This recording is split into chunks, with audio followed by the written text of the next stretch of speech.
The following is a world-class Bullshitters exclusive.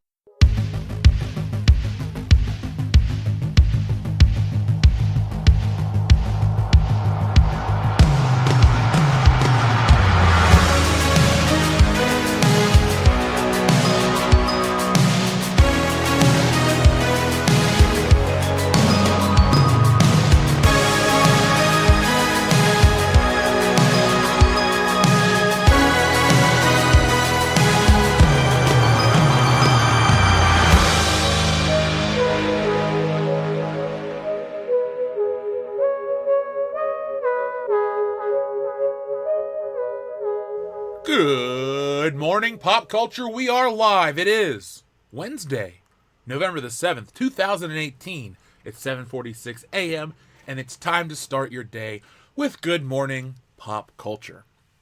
So last night we had the High Council. It was an EVS-less High Council, and while we were starving for a piece of pie and his absence was definitely felt, we had a really good show. We hit some really deep points. Some really important topics were discussed. And we had a lot of fun with our friend, our Lord and our Savior, Doomcock. So hail Doomcock, and I'd like to personally thank Doomcock once again for helping us out. And just to let everyone know, a heads up, Doomcock will be on World Class Bullshitters tomorrow night. So for those out there who listen to Good Morning Pop Culture and may watch the videos but have never delved into the World Class Bullshitters podcast, well, hang out with us on a Thursday night, learn why the channel is called World Class Bullshitters, know who the other guys on the icon are, and we'll have Doomcock on. So you know it's going to be a good time because Doomcock has never met the other Bullshitters. It's just been Doomcock and myself here on this channel multiple times, which is great. I would never, ever change that. But it'll be interesting to hear him with a different group dynamic. So be prepared for that. Dion's a pretty passionate Star Trek fan. It's going to be interesting to hear them go off on those tangents. Nick cares. Kendo cares. Kendo's a huge Doomcock mark. And if you don't know what a mark is, it's a wrestling phrase for like a super fan. You could call me a rock mark. You heard how I talk about The Rock. But Doomcock will be here. It's going to be a lot of fun. Speaking of fun, we've been having really a lot of fun this week. We've had two really great episodes of Good Morning Pop Culture, and I want to recapture that fun, that excitement again. So we're going to talk about a massive train wreck, Diablo, and why I think it's more than just a bad game. Why I think it's actually important to this entire culture war we're fighting, this anti-consumerism, anti-fan. It's like the people that hold the IPs think they hold all the power. Maybe legally they do, but they actually don't hold control over the hearts and minds, borrowing a page out of a certain playbook, over the fans. So it'll be quite interesting to talk about that. So, no, Doomcock is not here today. He will be here tomorrow night, 9 p.m. Eastern Standard Time. So get your kids to bed. Even if they don't go to bed at 9 o'clock, put them in bed.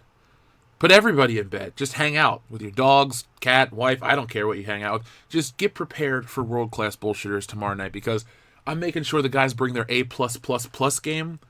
I always do. And it's going to be a lot of fun. So we're nearing our goal of 200 subscribers. 200 subscribers. Wow. What a life-changing thing that would be if we were waiting to get to 200 subscribers. Ugh. No, but we're waiting to get to our 200 viewers. But this morning, we'd like to talk about a few things. First off, this episode of Good Morning Pop Culture is brought to you by T. Allen Diaz's Lunatic City series. Take a walk on the dark side of the moon with the first installment of this gritty sci-fi noir for just 99 cents. Also, help out our friend Yakov Merkin, the Galaxy Ascendant series. If you're tired of the galaxy far, far away, check out the Galaxy Ascendant. The links to both of those books are in the description below right now. So while you wait for Stealing Solo, which is in production, check out those two books. It'll give you something fun to read, and then in February, the main event will ship out, and you will get that, and it'll be a lot of fun. And I'll be keeping you guys updated on the printing and all of that stuff, the more and more information that I get, and the more that is produced. So once again, thank you to the 1,400 of you nearly that backed the project, and it'll be the first of many comic books coming from us. So thank you again. Speaking of comics, I was saddened to learn about the cash grab comic from Cecil and Nurkish kind of shitting the bed. Now, I know I'm a little late to the party. People have talked about this. Yellow Flash Comics. You got to wake up really, really, really early to beat Yellow Flash Comics. So, all respect to that dude. But I missed out on the initial story. I was checking out his video to try to catch up. And I think Cecil is hilarious. I think Nurkish can be hilarious. I like his show. The production of it is very good. Nurkish Tonight or whatever. And I thought those two were like a really bizarro Batman and Robin. And I enjoyed their dynamic. So to find out the title was canceled, well, hey, that's business. So is life. I can't control those things. But I want to get Cecil on here to talk to him. I haven't talked to Cecil in quite a bit. It's been months. It's weird, too, because, Cecil's gone off. He's grown his channel. He's done his own thing. But he started out on the High Council, and we kind of miss him. So maybe we need to get some Cecil love back on the channel, because I know a lot of people out there are missing Cecil.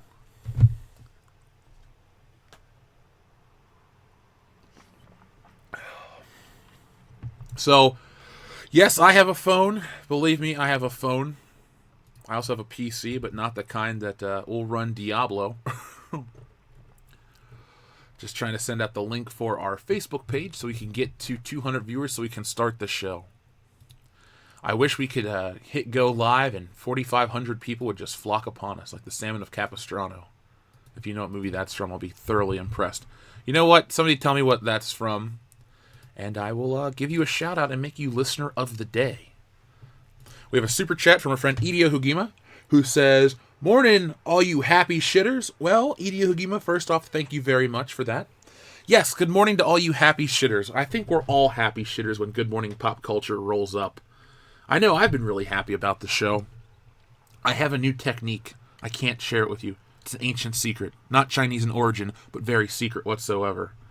Okay, Winter Soldier is the listener of the day. He won. He got it right. It is from Dumb and Dumber. So there we go. Winter Soldier, not only do you have a name based on a great movie, you have a good ear for attention to movie details, to movie quotes. Maybe we'll do a quote-a-thon one day. We'll do like, that could be a fun thing to do. A movie quote game with points, and whoever gets the most points or something wins a prize. And not just like a, hey, thank you, like an actual, email me and I'll send you something type of prize. We could do that. It's all about fun here on the channel.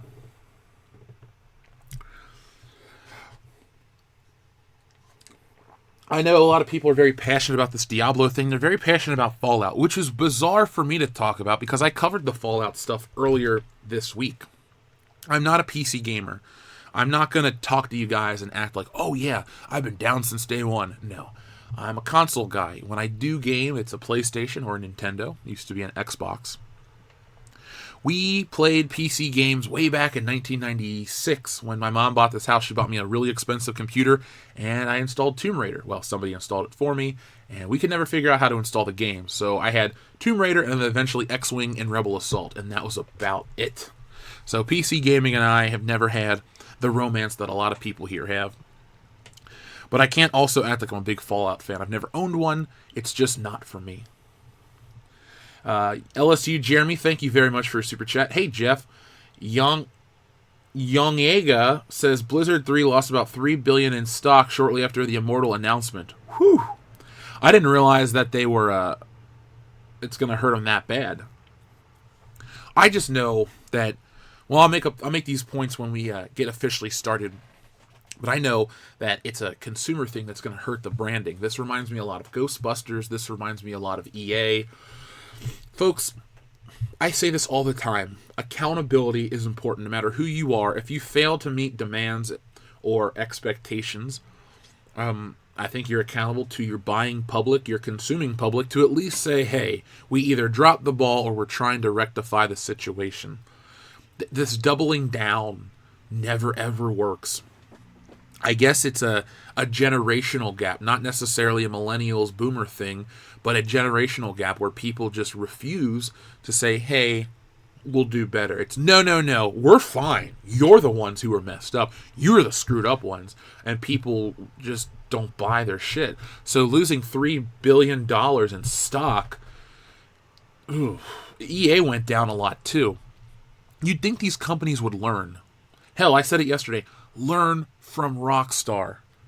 Rockstar is going to continue to succeed worldwide by giving people what they want, not falling into this whole agenda-driven policies of the West, and then just produce games that people can't wait to buy.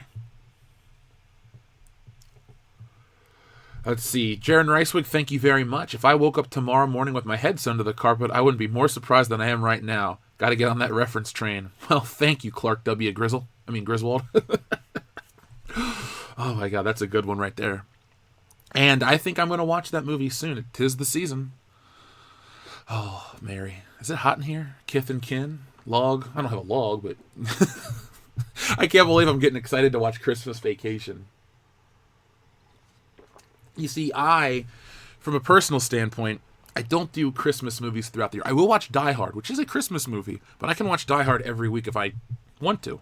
If I had to, it'd be great. But around this time of year, as it gets colder, I do, mostly after Thanksgiving, but for some reason this year I'm like really ready for Christmas, mainly because my grandma has me helping her plan all the shit. But Jaron Ricewig, I have Christmas Vacation on Blu-ray. I might pop that in. Not now, obviously, but we will do a live watch along for Christmas Vacation. Mark my words, we'll do that. We'll do A Christmas Story. We'll do Bad Santa. We'll do, I don't know, maybe we'll do 4 or 5 movies. We'll pick 3. You guys vote on 2, and we can have a lot of fun. Oh, Trading Places is a Christmas movie. Trading Places is a fantastic movie. I guess if Die Hard's a Christmas movie, so is Trading Places. But I like Trading Places a lot more than anything I've said so far except Die Hard.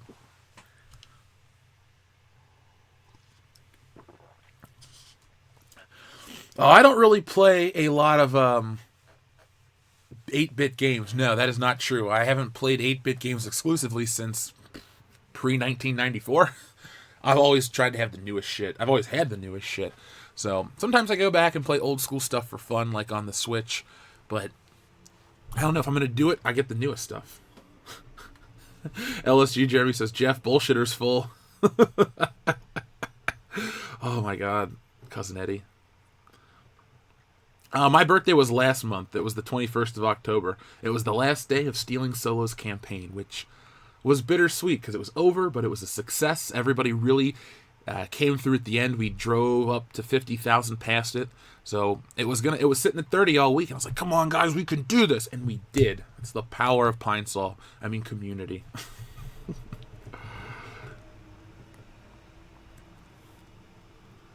So yeah, a lot of people are liking the Christmas idea. Okay, cool. We'll do that then. We'll do that sometime in December. Remember, folks, 1st of December is an all-day Star Wars stream. That's a Saturday.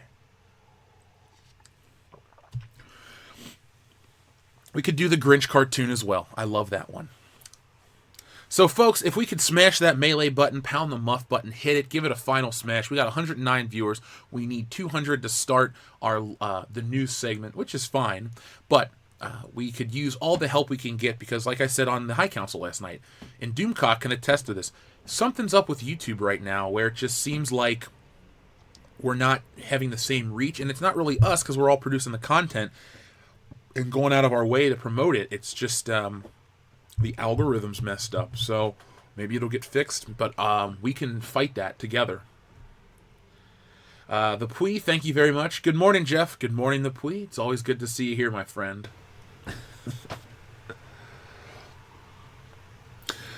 Turbo Man, jingle all the way. Oh my god, you guys, do we want to just celebrate Christmas on November the 7th right now? I mean, what? Who cares that Thanksgiving is just 2 weeks and a day away? I do, because I like to eat Thanksgiving food. YouTube is fucking with our stories. Oh my god.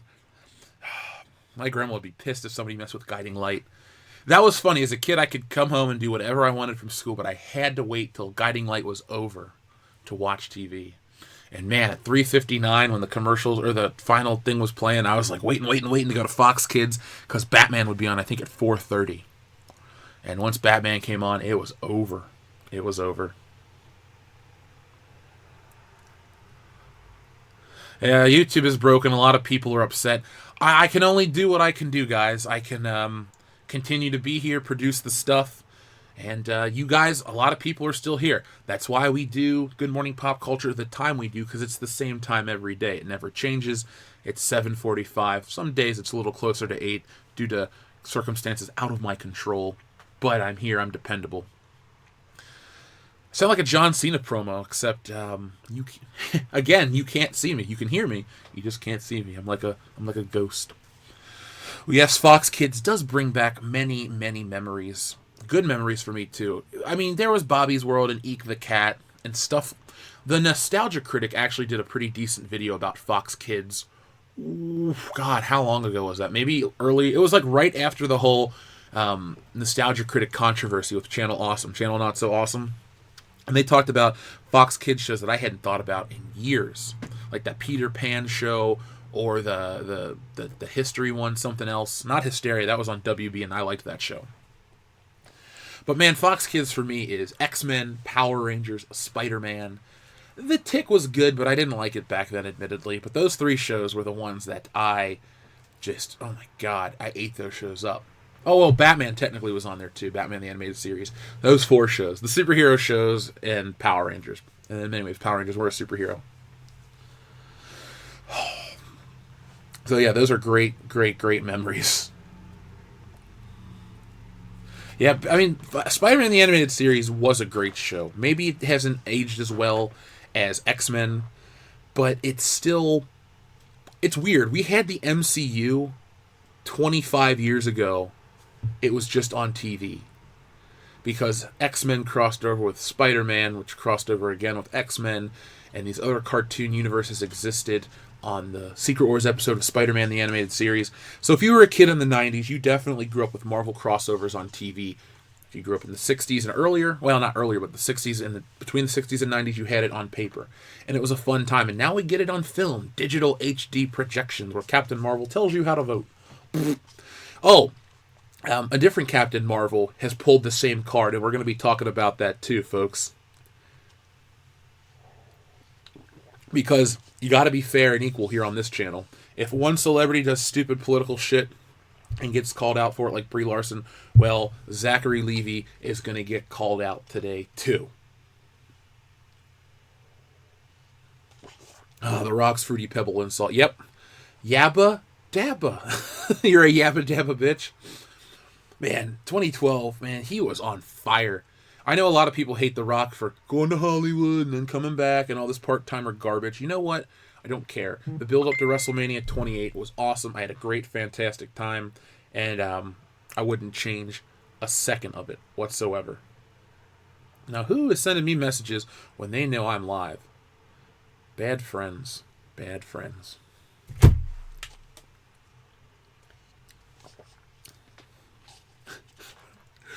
Ooh, Fruity Pebbles or Cocoa Pebbles? I'm going to go with Cocoa Pebbles. Well, I like Fruity Pebbles too. Fine, Fruity Pebbles and Cocoa Krispies. How's that? There we go. I get best of both worlds, different cereals. Yes, Shazam has gotten political. It got stupid. It got dumb.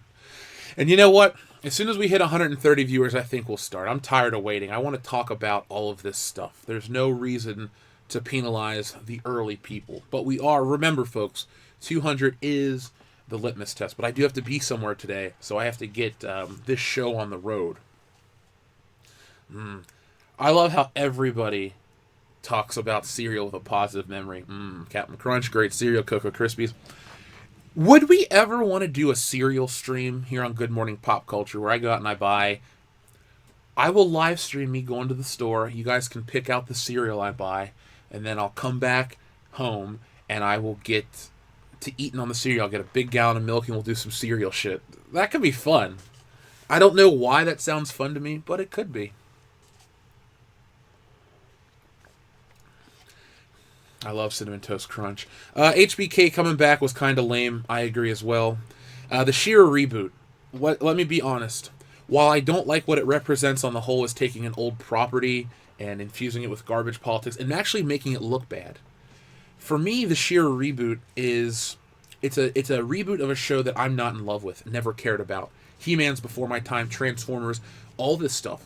just before my time. So while I respect people that are into it, and our friend Jeremy Peerboom actually convinced me to buy a book on He-Man comics, like it was every He-Man comic ever combined, because he's a good salesman and he got me pumped. But I did that, but that's about the extent of my He-Man love. So I'm not a He-Man, She-Ra, Power Princess fan. So let's start with yeah, I remember that Rock Jericho promo. You will never, ever be the same again and all that stuff. Dude, when I started watching wrestling, I never missed a week. Kind of like with World Class Bullshitters, we've never missed a week. I never missed a week of wrestling. Thank you, Amy. So, folks, let's get this show on the road because I don't have time to waste. YouTube notifications can kiss my ass. Just know, 7:45 is when we start. So, when you can get to working and lurking, well, join us if you can.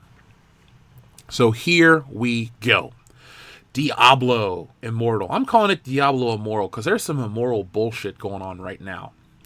So as you guys know, gaming has always been something that I've done, but it's not really a part of World Class Bullshitters, and it's not really a part of my identity personally.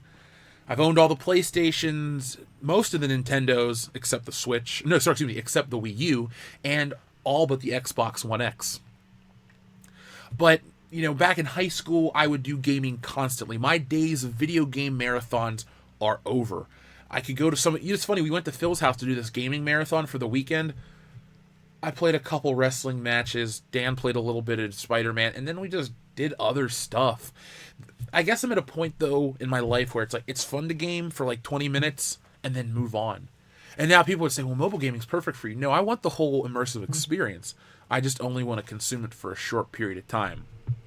But like I said, we don't really talk about gaming here on the channel because it really doesn't necessarily fit here with World Class Bullshitters. We like to talk about controversies and stuff like that, and that's why today we're going to be bringing it up, because this Diablo controversy reminds me of Ghostbusters and Star Wars Resistance and all these other property misfires that have been permeating the world of pop culture for a while now. I don't look at the Diablo situation so much as a games controversy as I do an anti-consumer hush tactic. That with today's data and information, it just doesn't work. It's like EA all over again. I read the comment section of the Diablo video, and I had a good laugh. It says, EA, worst company of all time. Blizzard, hold my beer. It's just like the Xbox One X again, like Jeremy said last night. And then I thought about Don Matrick, the guy who said, oh, you can't be always online? We have a console for you. It's called the Xbox 360. And I laughed because their anti-consumer policies and their... Look, I was going to buy into the $500 price tag. I would have found a way. This was in 2013. I had a little bit of college money left. If I needed an Xbox One X, well, I could have had one. But it was just the anti-consumer bullshit that turned me off to them. And Sony's $100 cheaper price point, better system, and their how do you share games on PlayStation 4 video. And it's literally a guy holding a game, he hands it to his friend, and that's the end of the story. So I feel like I made the right choice with that generation. But with Diablo, this is just public embarrassment. I mean, if you take a look at the thumbs down to thumbs up ratio, it's huge. I mean, we're roughly at 494,000 thumbs down to only 19,000 thumbs up.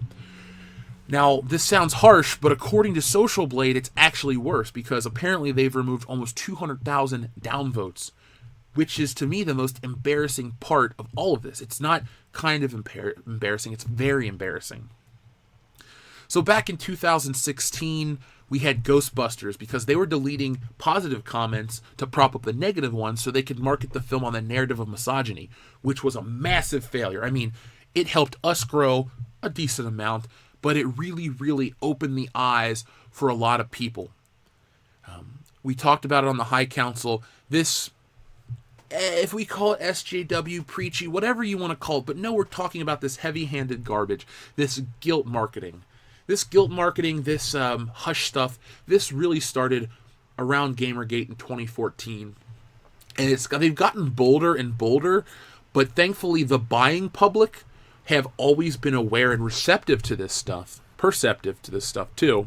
And they've ignored it. They've pushed back. They've fought back. Like I have said before, you do not mess with the gaming community. There are so many people in it, and there are so many people from different walks of life. They will not watch their favorite properties go down in flames. These aren't people that will be complacent. They will fight. They will do what they have to do to make their property safe. Star Wars people are like that too. That is why we have Rian Johnson still to this day talking garbage, hot garbage, if you will, about the fans and how they don't understand Luke Skywalker. And that dude just deserves no work whatsoever. But this Diablo thing, like I said, it's 2018. We have Social Blade. We have all these other metrics that are at our disposal to look at. And these companies can't pull the wool over our eyes. This isn't the 1980s. Nintendo can't lie and say, oh, Super Mario Bros. 2 sold 45 billion copies or some stupid shit like that. They knew back then when a game failed and they would alter the course. Now we know. Things like this are in the court of public opinion. And the opinion publicly is that Diablo Immortal is not what people want. It's not what's going to work. And I found something quite interesting. Now, this came from Forbes.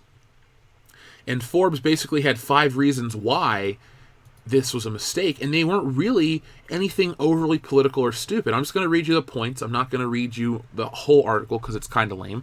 But then I'll tell you what I think is the problem in all of this. And you guys can let me know. I will check out the chat. So they're saying that the 5 problems with Diablo Immortal are the announcement itself, the reaction to the reaction, which is what I think is the biggest embarrassment for Blizzard. I've never held Blizzard on a pedestal. I've never even owned one of their games. I've played their games, but I've never owned any of their games. Because I didn't do PC stuff. Like I said, I prefaced this show. I'm a console guy through and through. Maybe I've missed out. I don't know. Down the road, this channel's growing. Maybe I'll justify. I'll take a couple months of Patreon and I'll buy a supercomputer that I can edit, process, game, do this, that, and the other. Maybe.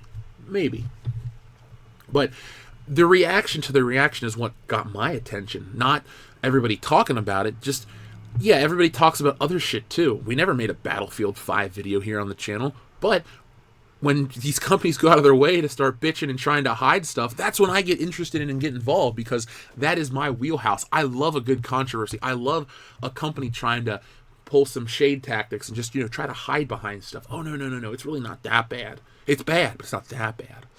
Look, it's worse. Then we know next to nothing about the game. Again, you weren't going to sell me on this game, I'm being honest. I was never going to buy it. It surely looks like a reskin, even if it isn't the concept. Even if it isn't, the concept is horribly dated. So it looks like it's hack and slash or some shit. Well, no, it's action RPG. And then number 5, Blizzard made its own bed. Yes, and it's shit in its own bed. And it says, Diablo Immortal is a disappointment to fans, not just because it's a mobile game, but because this is Blizzard. This isn't EA or any other company we expect that kind of thing from. Blizzard has spent decades cultivating a fierce following based on the quality of its games. Blizzard doesn't put out games constantly, but when it does, we get titles like Overwatch, Hearthstone, World of Warcraft, pillars of gaming. Having a mobile developer like NetEase take the lead on this game is galling enough on its own. An announcement forbids... Announcement foibles aside, press overreaction aside, and the lack of Diablo 4 news aside. Okay, so I do know Overwatch. I didn't realize that was them. And Hearthstone, isn't that for the Dreamcast? Let me look that up real quick. No, that's not for the Dreamcast. What is that game that was on the Dreamcast that was something stone? It was kind of fun. But we had, I find this situation disheartening and very, very upsetting, just because they want to hide, this stupidity. The company made a mistake, own up to it, and I think we'll be able to move forward. Yeah, I saw the view count drop a lot too. I don't know what's happened. Power Stone. Okay, there we go. We'll see where we go. Yeah, it is kind of weird. I was looking at all of a sudden it went from a lot to nothing. Huh.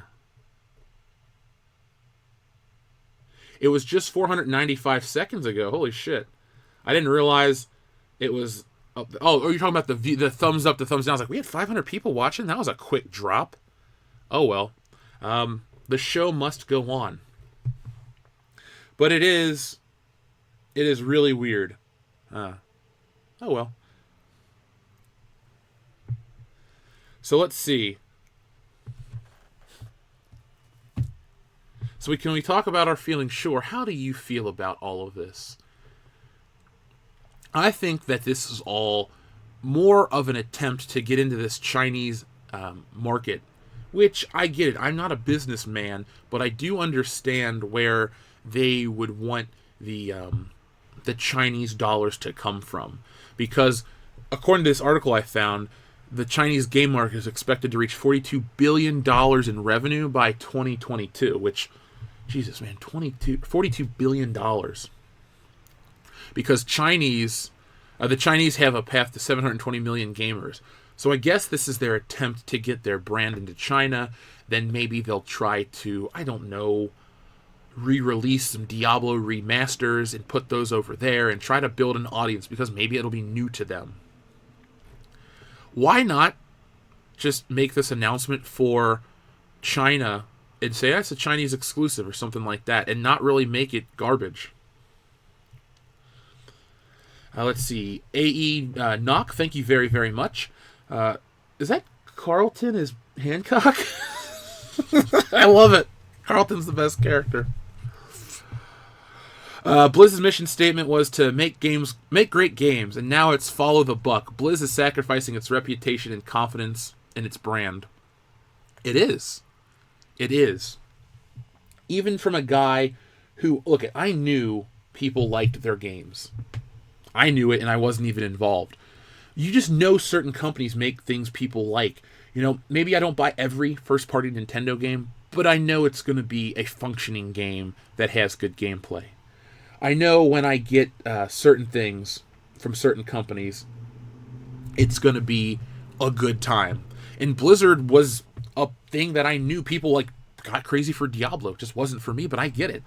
And when you sacrifice your name, that is why you can't really take any chances in today's market. Because I always talk about competition. I talk about how we have to be extra careful when producing stuff, because if you drop the ball, there's always somebody there to pick it back up and run with it faster.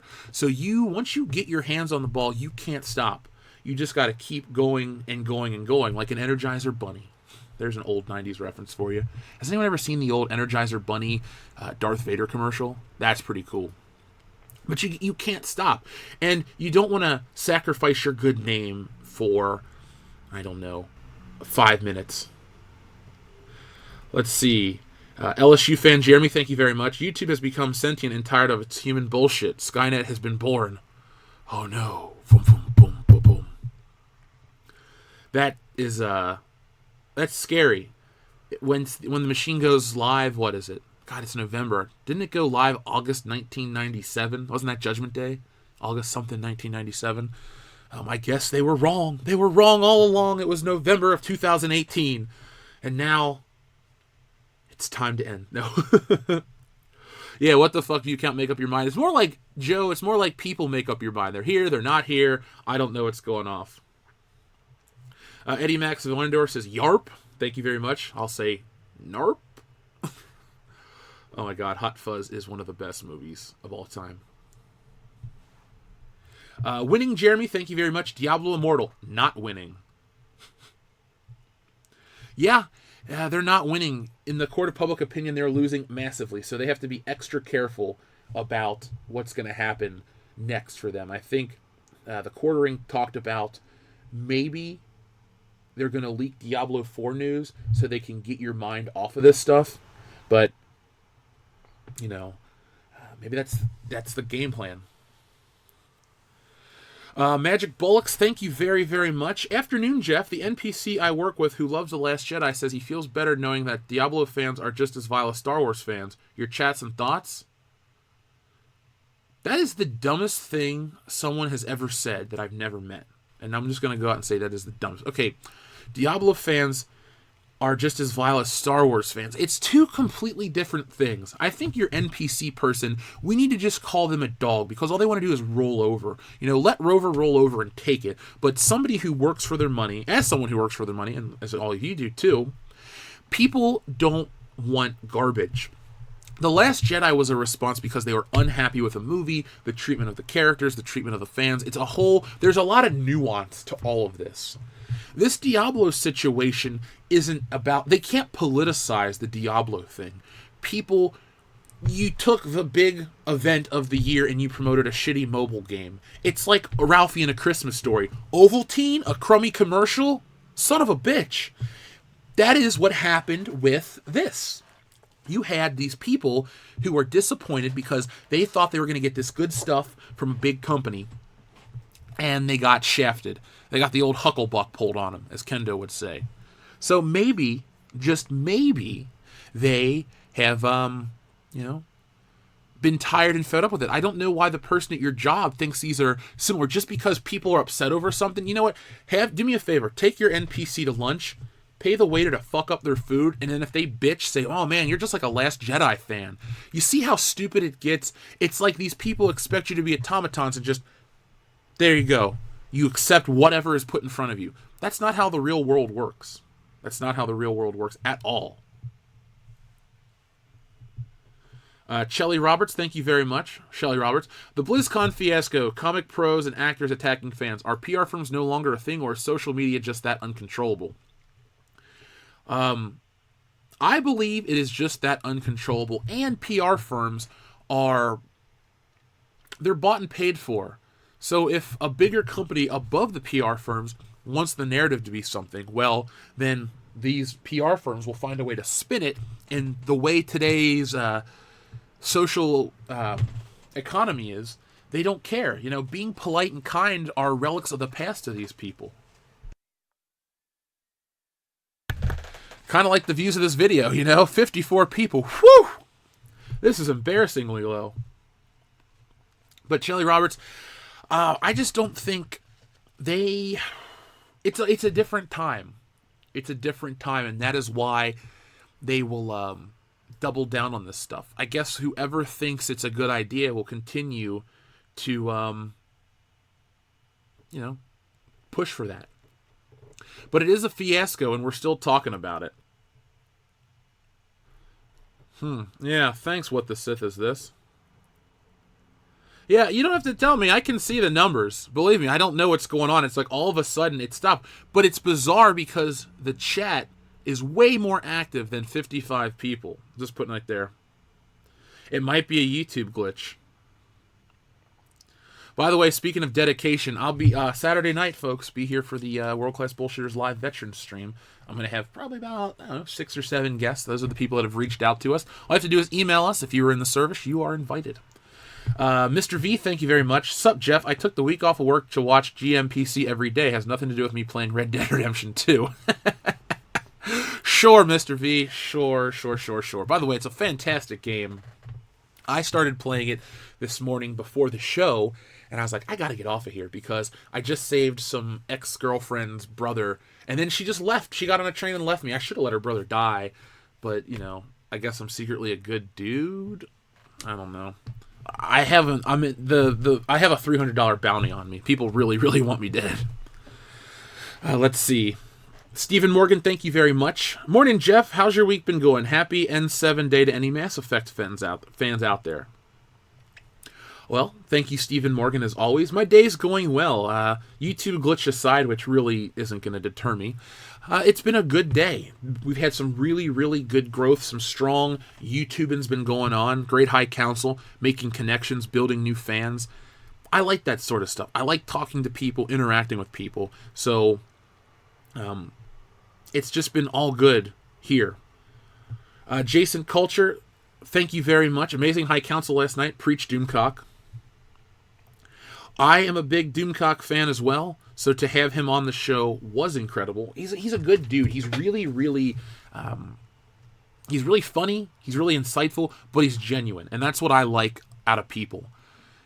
Some people you interact with, oh, they're fun, they're great when you're on air, but they're like, all right, bye, and that's it. You see what you get. With Doomcock, there's a lot more depth to the man, and I respect that. So it's always a good time when Doomcock is around. The reason we have or the reason I have that high bounty is because every time somebody comes after me, I take out all the bounty hunters. I get my dead eye up and boom, boom, boom, boom, boom, right in the head.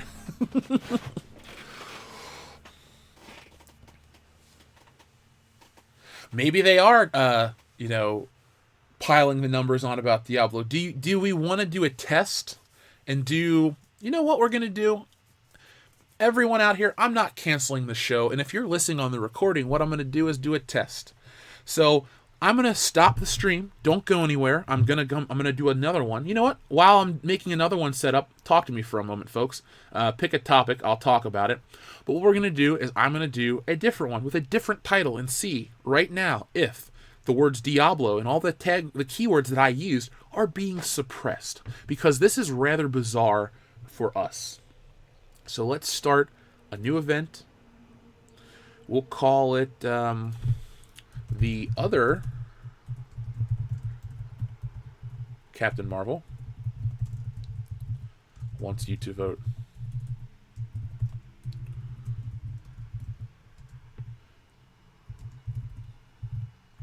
We'll start it now.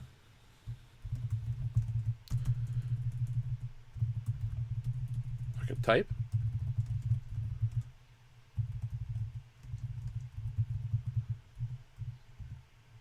We'll do hashtag Star Wars. Let's see, hashtag DC, hashtag Marvel, hashtag Shazam. And I'll take the, you know what? And I'll end this stream, and I'll be back in literally moments. So first off, Billy Rich, hold on, let me read these super chats real quick. First off, Todd Rector, thank you very much. McFarlane is bringing back Movie Maniacs. Todd, I'm going to check those out when they go live. I loved the old Movie Maniacs line as a kid. They scared me. They were so real. Didn't buy them because I was playing with other toys, but they are one of the all-time greatest toy lines. And I'm happy to see McFarlane that listens to the fans. Lost Cause 78, any military worldwide is invited to the stream. It's just a veterans stream. I know Veterans Day is a U.S. thing, but I just found that a lot of people that listen to this show are in the military, and I just find it interesting. I wonder what about this show appeals to that audience. It's really just a way for me to learn and say thanks. Billy Ritchie, thank you very much. How the Bullshitter Saved Christmas. It has a horse. I like that. I like that a lot. We can do that, and we'll watch Dion get scared. Claustoric, thank you very much. GTA 5 stream where you play with the fans. Yes, that is an idea that I want to do down the road. I would like to do something with all the listeners. I have an idea. We're gonna change the Patreon tiers, because while the Patreon's great and growing, and I can't really complain, I don't think the posters are what really entice people, but a Discord server and a couple other things really will. So yes, I talked about the Matt Smith Emperor thing yesterday. So let me do this. Let me end the stream. I'll be going live in the next 20 seconds or so, and we'll see if me putting, I'm just going to put the words Star Wars, this is a test, something, and we'll see if that works. So I'll be back in just a moment.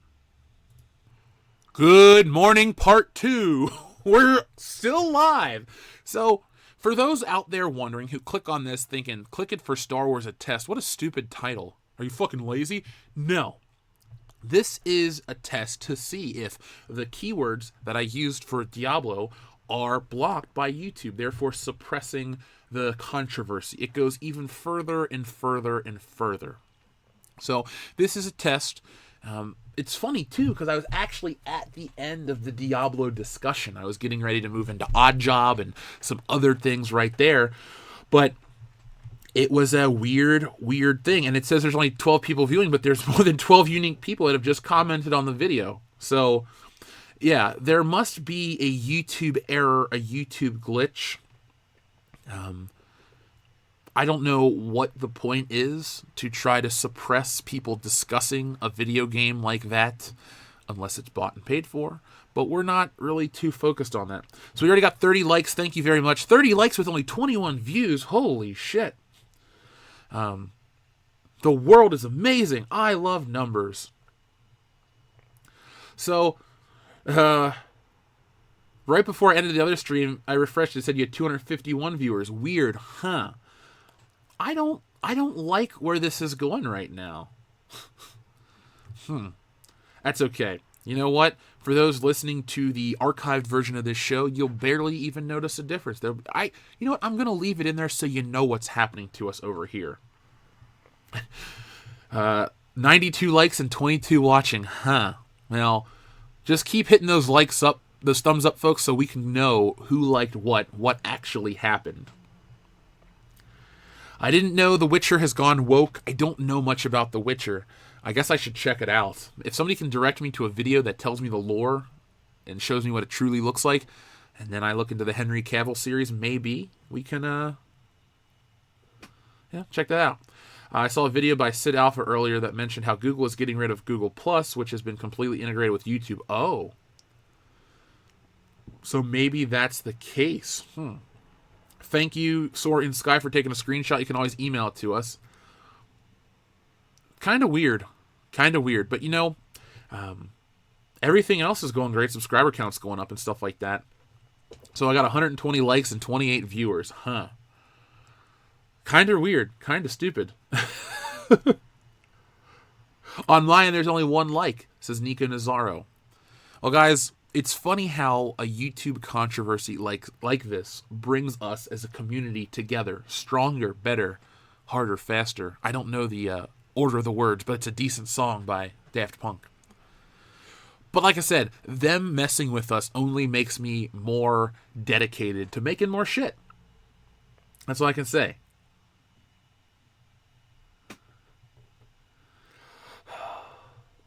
So we have a lot of lore on YouTube for The Witcher. I'll have to check that out. Mr. V, thank you very much for your super. Jeff, want a guide for Red Dead Redemption? Can send you a link.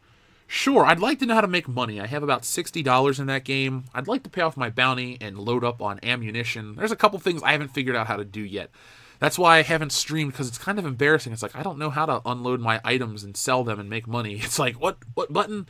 Am I too old at 30 to play a video game that's made for people 17 and up? I don't know.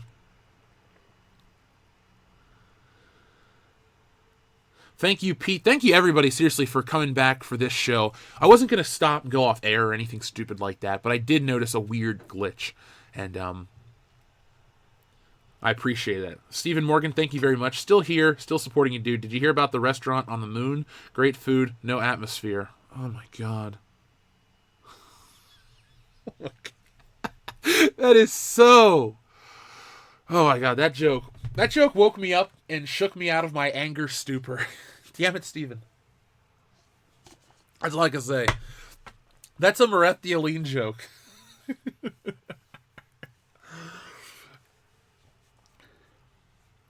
Election day affected the last stream. It's funny, too, because I said this on the High Council last night. There is a perception about the channel that is all wrong. Like, very wrong. People just don't get us. And all I can say is, well, it's a mistake on their end. If you think we're one thing, we're actually way more in-depth than you'd believe. But, that is their loss. This is an awesome community to be a part of. Everyone's welcome. Just don't be a shithead about it. Believe me, people make friends, people make videos together. Look at Black Angus Reviews and Jeff the Iron Wolf and the Rookie Critic and all those guys. They do it. They make it happen. They make it work. Andy Goss, thank you very much. Hey, Jeff, what's up? Always do my best to support you. What's peeps don't you all have mobiles? Oh, and they left. LOL weirdos. Long live world-class bullshitters. Well, thank you, Andy Goss. I appreciate your support. I see you here all the time, and I thank you. Yeah, the don't you have mobile phones thing is very... I don't get it. It's like, for some reason, everyone in business thinks they know better to shit on the fans. That's really... We're not in one of these, like, abused wife relationships where the company can dump on us and we'll just go, thank you, sir, can I have more? No, this is an Animal House. Thank you, sir, may I have another? we're going to move to other things. There are 1,000,001 places. They're going to make their money with Overwatch, and people are going to play that.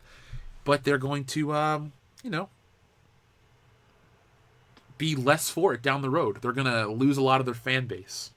See, we won't lose our fan base. YouTube will just tell us we have no existing fan base. But, we'll still be here. Stitch Snow, thank you very much. Love your content. Been silent for a while. Keep it up. Love listening to the archives at work. Well, thank you very much, Stitch Snow. There's a lot of content in our archives. That's one thing. I know a lot of people say, man, you put out a lot of stuff. It is a lot of stuff, but I want to leave a good digital library of content for people. And when we go on breaks like for Christmas and stuff like that, oh man, I miss World Class Bullshitters. Well, we got tons of content you haven't checked out. We've always kind of had the edge that we do now. We used to be even, sharper with shitty jokes earlier on because we were trying to get noticed. But we have always had the same true message about entertainment and community. So let's see. Stephen Morgan again, thank you very much. Why don't skeletons ever go trick-or-treating? Because they have no body to go with. So we have the master of the bad joke, Stephen Morgan. Ladies and gentlemen, he's here all week. Try the veal, tip your waitresses. Oh, man. Yeah, 41 watching. Woo! So I think we should, you like my Disney Star Wars playlist? Well, thank you very much, Dookie. The only thing I hate about making the playlists are when it sends out 1,000,000 tweets, because I feel like, oh God, I'm bombarding these people. I'm not trying to. So let's get this show back on track. So do me a favor, folks. This is something really dumb we're going to talk about. Press 1 if you know who Oddjob is. I'm going to wait for a second to see what your reactions are. And you may have different interpretations, so I'm curious. Stitch No, thank you very much. I gave away my dead batteries free of charge. Oh. If you could see me right now, my eyes are rolling into the back of the skull. I can see my brain. It looks great. Bigger than Ryan Johnson's. More functional too. But my God, these jokes. Yeah, there are definitely more than 40 fucking people watching because the tire tread of ones just rolled in. Okay, so we all know Oddjob. Now, Oddjob is, a stocky Korean character. He's the manservant of Goldfinger. He's, an all-around badass. He can crush golf balls with his bare hands. But did you ever think of Oddjob as sexy? I don't think so. When I watch James Bond movies, I think, Jill Masterson, Tilly Masterson, Pussy Galore's all right looking, Dink, best looking one. But I never looked at Oddjob and went, sexy. But apparently, people writing the James Bond comic books do. So if this isn't good for a laugh, I don't know what will be. So, this tall and handsome version wouldn't be considered cheating in GoldenEye. Oddjob is now a sexy Korean secret agent rival to 007. The deadly mute Bond villain known as Oddjob has been reinvented for the upcoming series from Dark Horse Comics and Dynamite Entertainment called James Bond 007. As it turns out, he's no longer mute, but is most certainly still deadly, as writer Greg Pak has re-envisioned the character as a rival spy from Korea on par with James Bond himself.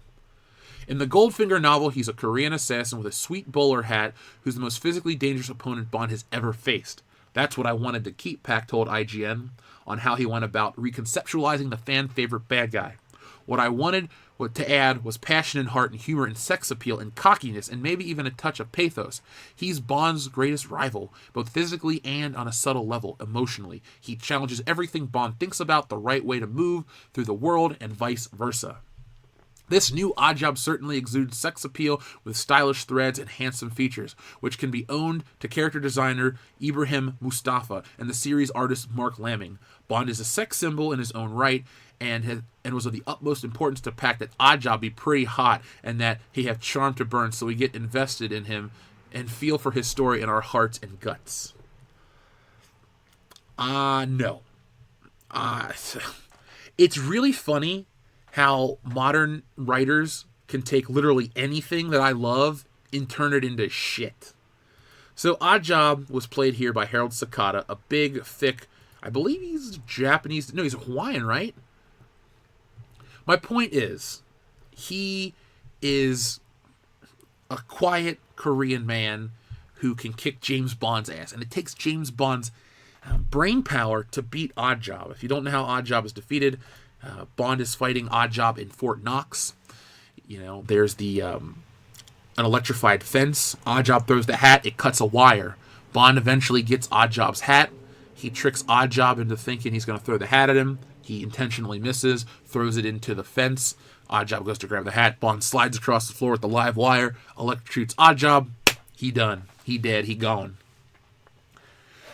Awesome death. Now they're trying to make him this sex symbol. This, to me, is very much like a, almost like a Mary Sue thing. Not in terms of him being completely capable. It's because the writer's trying to imprint himself upon Oddjob, because was Greg Pak Korean himself? There's nothing wrong with having attractive Asian characters. Believe me, people watch anime for that shit. But Oddjob's an established character, and Dynamite's James Bond books have been less than excellent. I picked up their Casino Royale adaptation, but I have decided to stop buying the single issues after, Eidolon? I read the first 10, and they were good enough, but they weren't great. The people that get on these titles just don't get 007. I'm going to toot my own horn for a minute and say I should write a James Bond comic. I should draw the James Bond comic. I get the character. There's a certain style to Bond that is lost on these people. And you can take out the Eon Danjak stuff, which they don't have the license for. That's the messed up part. They're doing James Bond comics based off the novel adaptation, the Fleming Bond. They're taking away a lot of the elements from the movie. And I think it would be a lot smarter to put the money into getting the license, because if you could get a Sean Connery James Bond comic book out there, set in the 60s, fun action sexiness, people would really buy into it, and it doesn't go and contradict the films. You could have 1,000,001 Russian operatives and all kinds of crazy shit, but they have gone this path because it's the cheapest path. And, well, I don't like it. I don't really think of Oddjob as this sexy character. He's supposed to be deadly and scary. Or he's in the NyQuil commercial, Vicks Vapo Rub commercial where he karate chops a fence or something. Andy Goss, thank you very much for your super chat. Where can I watch your last stream of Red Dead Redemption 2? I believe if you follow the link on Twitter, it's still there.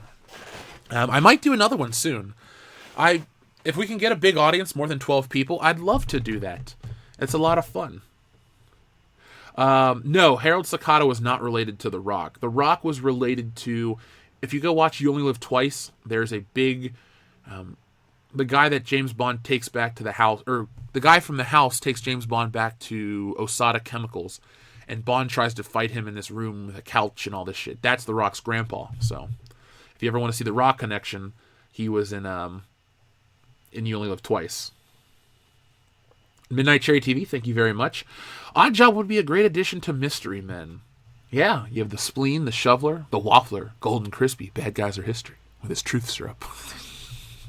I'm so glad that you keep the Mystery Men love rolling strong, because I love that movie. The opening's a little weird, with that weird music that plays at the old people's home, and it sucks that movie flopped, too. If Mystery Men would have come out, I don't know, 8 years later, it may have been more of a success. But it was pre-Spider-Man. It was pre-X-Men. It was post-Batman and Robin, so superhero movies were kind of eh. But Blade and Spawn had come out, and they weren't flops. Alpha Terranema, thank you very much. I get your name right away. Instead of being too short to shoot, he's too sexy to shoot. Oh, he's too sexy for this bullet. No. You can... somebody sexy can catch a bullet just as easily as somebody not so sexy. This is just a bizarre switch for me. That's all I can say. It's such a weird twist. I don't like it. What a twist. I'm very unhappy. Oh, God, you're talking about random task? Why is it okay to sexualize men, but it's wrong to sexualize women? Double standards. People are stupid. I hate the world sometimes. It's funny, they think they're being so progressive. We're making him a sexy Korean. You're not making Oddjob. You're hiding behind the name. Just call him, I don't know, Greg Pak, Agent 00 nothing. What have they done to Oddjob? They ruined him, Trent. They ruined him. Yeah, I don't know, Fernando. They should re-edit, or they shouldn't edit these existing characters. They should make their own new characters, but that's just not going to happen. Stephen Morgan, thank you very much. What is James Bond's favorite time of year? Bonfire night. I'll stop now. I thank you again, but my head is just nodding back and forth. No. Now, wait a minute, Stephen. No! Oh, my God, these jokes. If I had a heart, it would be hurting right now. Aching from all of this. Aching from all of this. Who does number 2 work for? You tell that turd who's boss. I'm sorry to hear Tom Arnold's kind of a dick, especially what he said to Dean Cain. But I loved his line in Austin Powers, the first one. I've told you guys this story when he goes, "Hey, partner, have a good one." And Austin Powers goes, "Okay." That's my favorite part of that whole movie. It's so dumb. But he's like, "Man, that sounds nasty. How about a courtesy flush over here?" Observer Dude, welcome back. Thank you. Are they making Bond a woman or a black man or a black transgender bisexual woman? No, they are not. They are making Oddjob a super sexy Korean agent with longish hair who speaks. Thank God Bond is still a straight white guy with dark hair and bluish eyes and wears a suit and is in shape. I don't want James Bond. Don't subvert our expectations. Don't Johnson up the James Bond franchise. It's good and it's pure.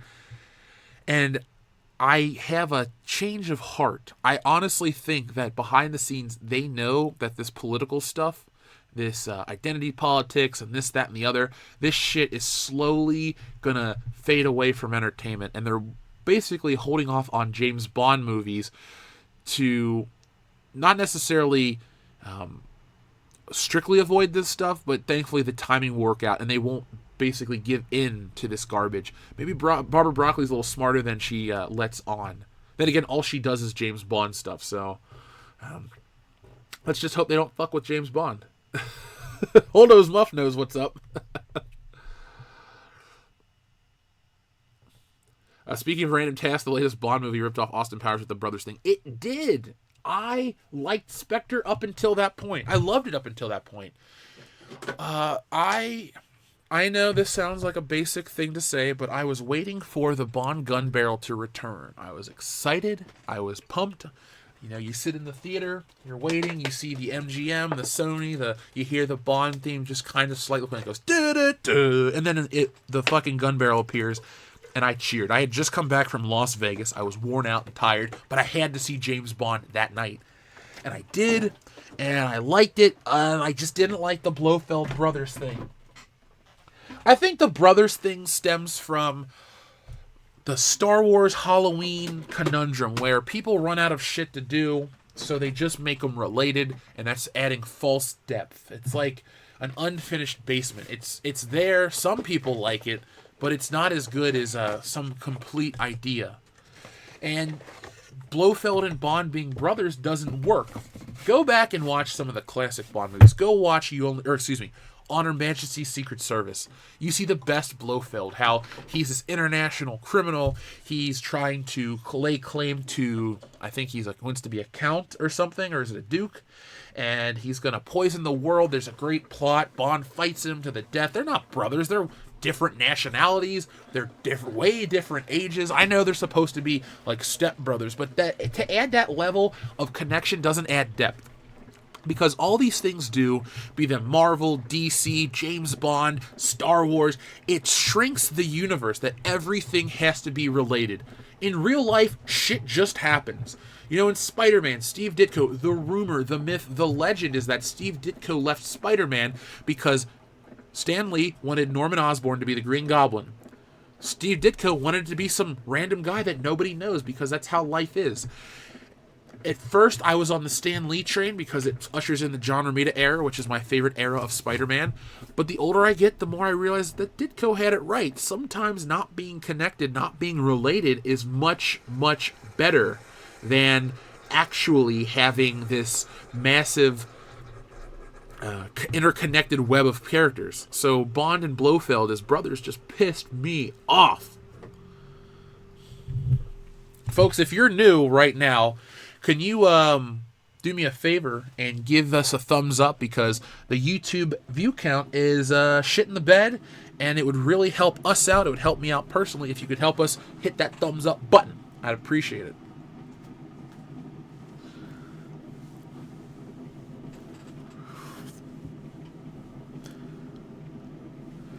So let's see. It won't make Bond a woman because they know it will be a huge flop. It will also be unappealing, more unappealing than that Ghostbusters remake.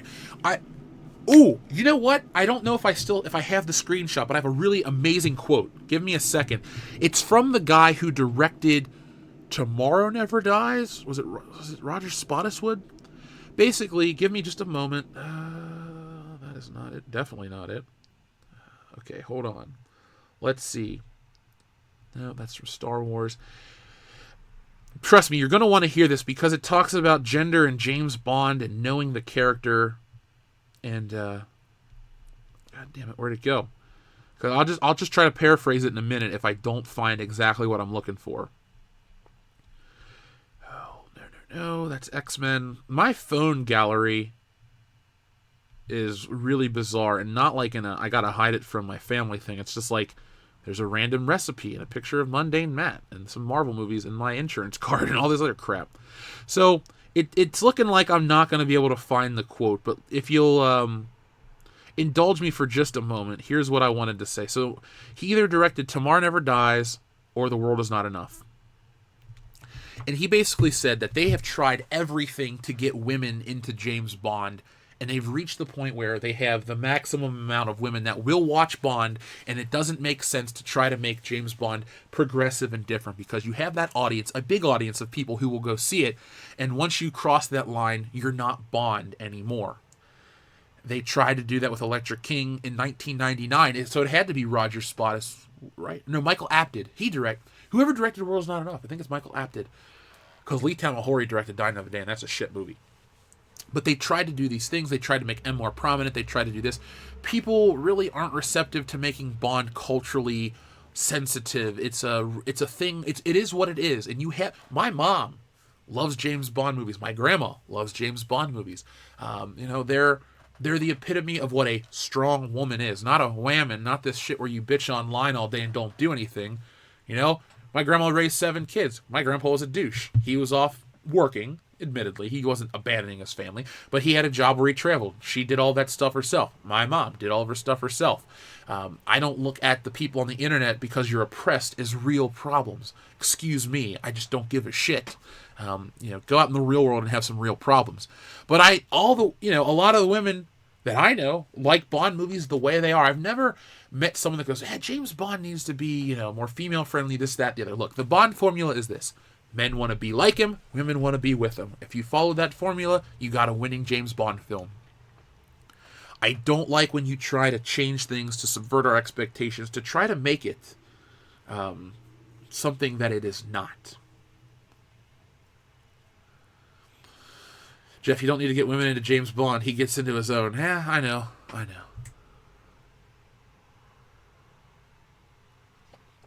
I'm glad everyone agrees, though, with, I think it was Michael Apted's stance on this. You've reached that point. They've tried to do the female thing, and it's fine. You don't need to avoid the female audience. I'm not advocating that, but I am saying stay true to the people that buy your shit, that watch your shit, because after you don't do that, you're going to hurt yourself beyond belief, and that ain't fiction. It's all fact.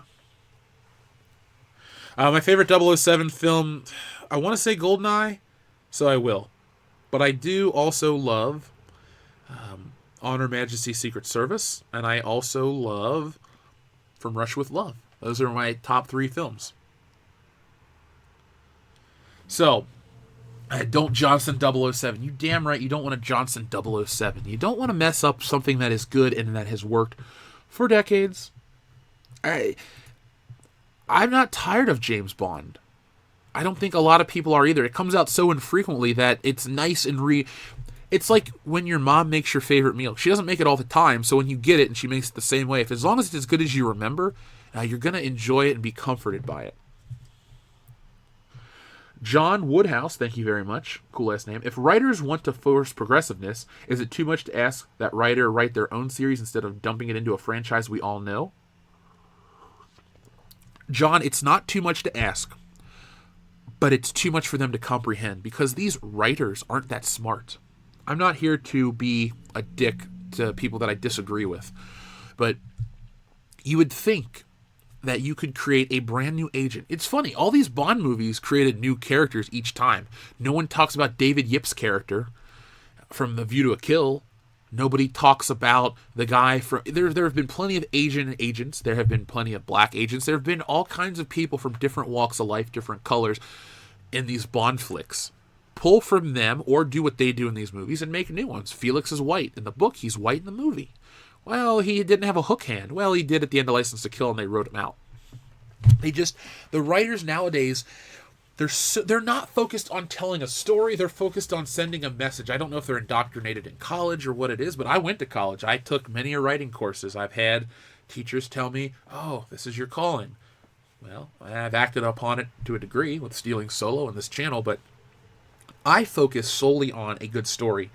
There really is no morality or progressive message at all to Stealing Solo. It's an entertainment product. It exists. It is a parody.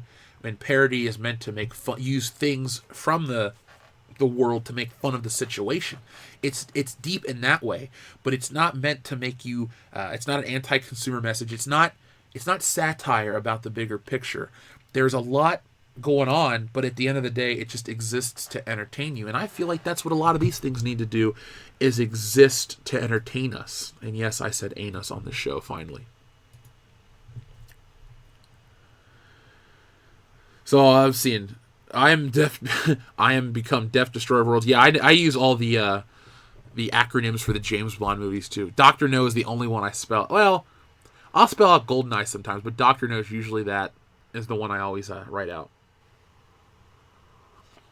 Yes, Holdo's Muff, no message. Do not worry at all.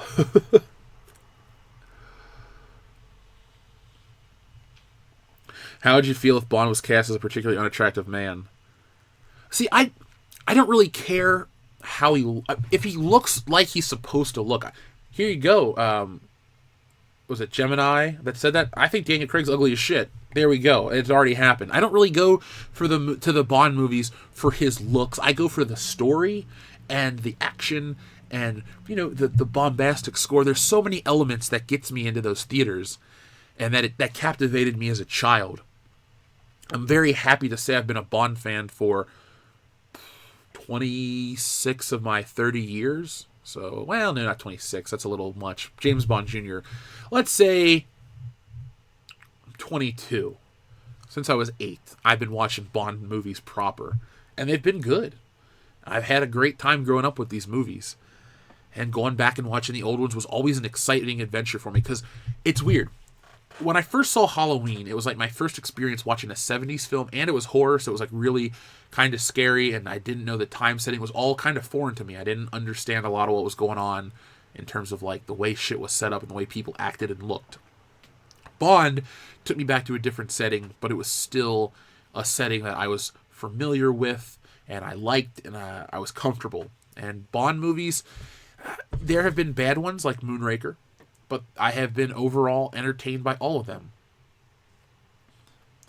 I would love if Henry Cavill played Bond. That is my choice. Henry Cavill, no one else. Thankfully, it's not going to be Idris Elba because he doesn't want to do it.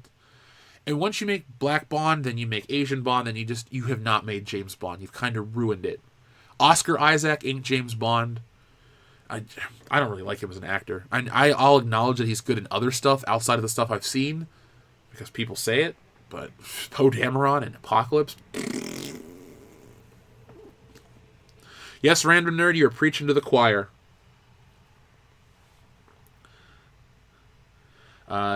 Sure, shout out to Diamond Bolt, the YouTuber. Check him out. Jacob Kennedy's been trying to help promote that channel. We're always about helping promote other channels. Daniel Craig is like James Bond for the Jason Bourne crowd. Yeah, it really is. And when you slowly get away from that, Bond movies have always... here's the thing. In the 60s, they were the tastemakers. They set up the rules. They made the big plays. They were what people aspired to be like. In the 70s, they tried to become something else. They were blaxploitation. They were outer space. They were Lawrence of Arabia. They lost their identity. In the 80s, Bond attempted to get some of that identity back, but it didn't work because it was too dated at that point. You get to A View to a Kill. It's a little sexier, a little fun. I like it. Not a great movie, but I enjoy it. Then you get to the Dalton era, and you were right on the cusp, I thought, with The Living Daylights. But then you go to License to Kill, and again, you're a little late. You're doing a cocaine cowboy story after, the cocaine cowboy era had ended. Miami Vice was the epitome of that. Scarface, early 80s, 83 to 86 or 7, you really should have put that movie out. But you were too late for that. Then you took a 6-year break. GoldenEye was perfect. It came out with the whole... It's a new war, a new world. The Cold War had ended. There were many other elements and factors to GoldenEye's success, and I'm very glad that it was what it was, because I think it's a great movie, great trailer, greatest movie trailer of all time, great video game, just a great experience overall. And then you get to the next couple Brosnan flicks, and Tomorrow Never Dies was ahead of its time. Some people go, that's not that good of a Bond movie. Watch it today with Mark Zuckerberg in mind and see that we actually have real-life Elliot Carvers, and Google is all these things. It's bizarre how on the nose that movie truly was. So make sure you guys watch that movie with that lens. World Is Not Enough, that's forgettable. Nothing special. And Die Another Day is offensively bad. But when we get to the Craig era, it is meant to be Jason Bourne. Casino Royale and Quantum of Solace are Jason Bourne's 4 and 5, or 5 and 6, or 6 and 7, whatever the numbers would be for appropriately numbering the franchise. They lost their identity. They kind of brought that back with Skyfall, and Spectre really was a Bond movie, because there's a lot of humor in these movies, but they just didn't hit every point right. Cinevareth 653, thank you very much. The passion you have for Bond reminds me of my passion for Godzilla. Well, thank you, Cinevareth 653. I do have a passion for Bond. It's just something I've spent a lot of time watching. It's funny, for as much as I talk about Star Wars, concurrently I was into James Bond at the same time. For, what year? Let's see, 1997. I was a big Bond fan, big Star Wars fan too, but those things ran neck and neck. The only difference between my interest in either Bond or Star Wars is I could get Star Wars merchandise. I could bring home Luke Skywalker, the figure. I could have the Millennium Falcon. I could have a Han Solo blaster. Bond, you could get the game and maybe a really shitty Action Man doll or something, which were hard to find because Toys R Us didn't have a lot of that stuff. The Bond stuff wasn't that popular. Had you been able to pick up Bond toys like you could in the 60s, I think my Star Wars love would have been a little different, because I was able to consume more Star Wars. And it's a bizarre thing to say, but you could get everything you wanted. If you wanted to have a little Han Solo to fight Darth Vader, and this time you do it this way, you could do that with Star Wars. Nothing with Bond. You could play GoldenEye. It was predetermined. You could play with your friends. And that was about all there is. It's the same way with Bond now. You can get a couple high-end collectibles, and you can get the Blu-ray set, but you can go into a store... could buy more Star Wars stuff, but you can go into a Star Wars store and get a lot of Star Wars stuff, comparatively speaking. So my passion would be even greater had I know that sounds really vapid, but if I could consume more Bond stuff. Like, that's why, if you guys, well, you don't know me personally, but anytime I go to a store, if there's anything with James Bond on it, I buy it. I bought a record from Russia with Love. The guy's like, it's got a scratch, it might not work. I said, I just want it because it's James Bond. So that's how I operate. I'm like that with Beverly Hills Cop and Miami Vice as well. I just gotta own all the pieces of stuff. But Cinevareth 653, I'd like to do a Godzilla movie soonish. I don't know when, but I'd like to do that. I want to get a Star Trek movie in. Just some good geek out stuff that gets people really excited. Because I like Godzilla a lot. Obviously not to the level you do, because you're equating your love of Zilla to my love of James Bond. But I do enjoy the flicks, and I want to learn some stuff about stuff I like. That's always the exciting part for me. Who would win in a fight between Bond and Batman? One thing that no one ever takes into account is Batman's mouth is exposed. James Bond could shoot him in the mouth and it's over in a second. But Batman does have a suit of armor on. If it was Batman in a cloth suit, it could be an even fight. because they're equally smart.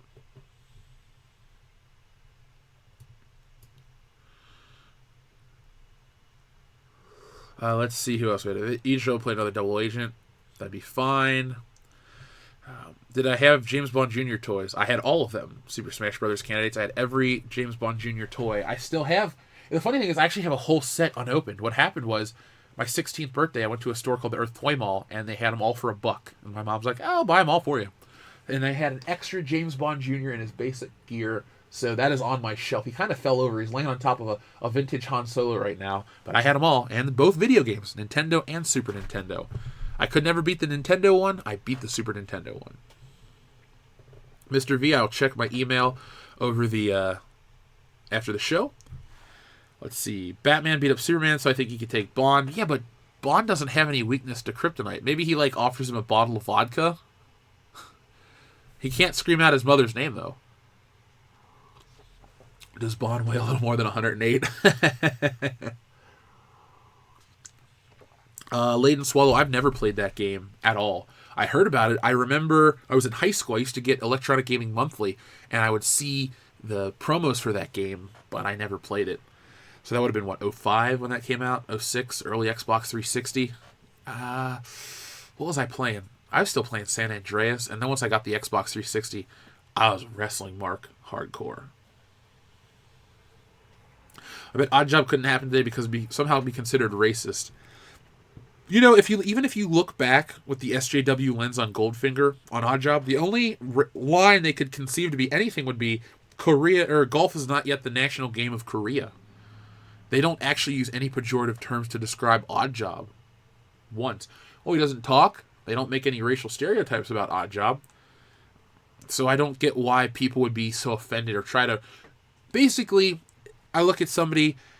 It'd be like if I had to write a comic book about The Rock and I had to imprint my insecurities on him as a character. That just doesn't work. Just because you somewhat resemble a fictional character doesn't mean they're a representation of you. You can identify with anybody of any color. Rock, Axel Foley, John McClane, Hulk Hogan, Batman, the Power Rangers, Superman, Wonder Woman, anything. You can identify with those. You don't have to look or be the same gender or belief system or anything like that. There's something that you identify with internally, and you can like the character. It doesn't have to look like you. I think that is the most basic understanding of how a character, how a writer exists. That's the kind of stuff that really pisses me off when it's based solely on looks. But then when the opposite happens, these people claim racism. When you say, well, Mary Jane's white with red hair. When has it ever said that? Literally every panel that's ever been drawn of Mary Jane Watson is a white woman with red hair. It's a very bizarre double standard that these new writers have. I won't even say new progressive writers. It's just all writers that write geek culture stuff. You have to virtue signal to get your job.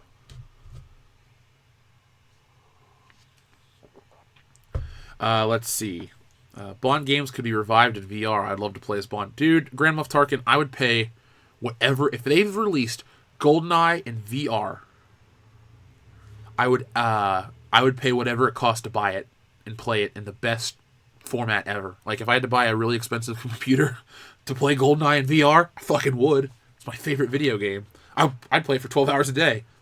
All right, the guy's behind the crate. There's the armor. We'll go back here for the key card. I know everything. I accidentally explained bronies. Ugh. I'm sorry. I'm so sorry.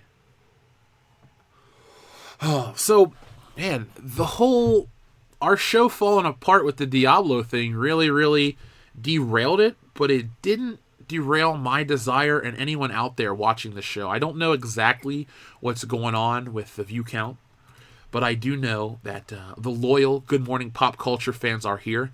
By the way, somebody mentioned earlier about it being archived.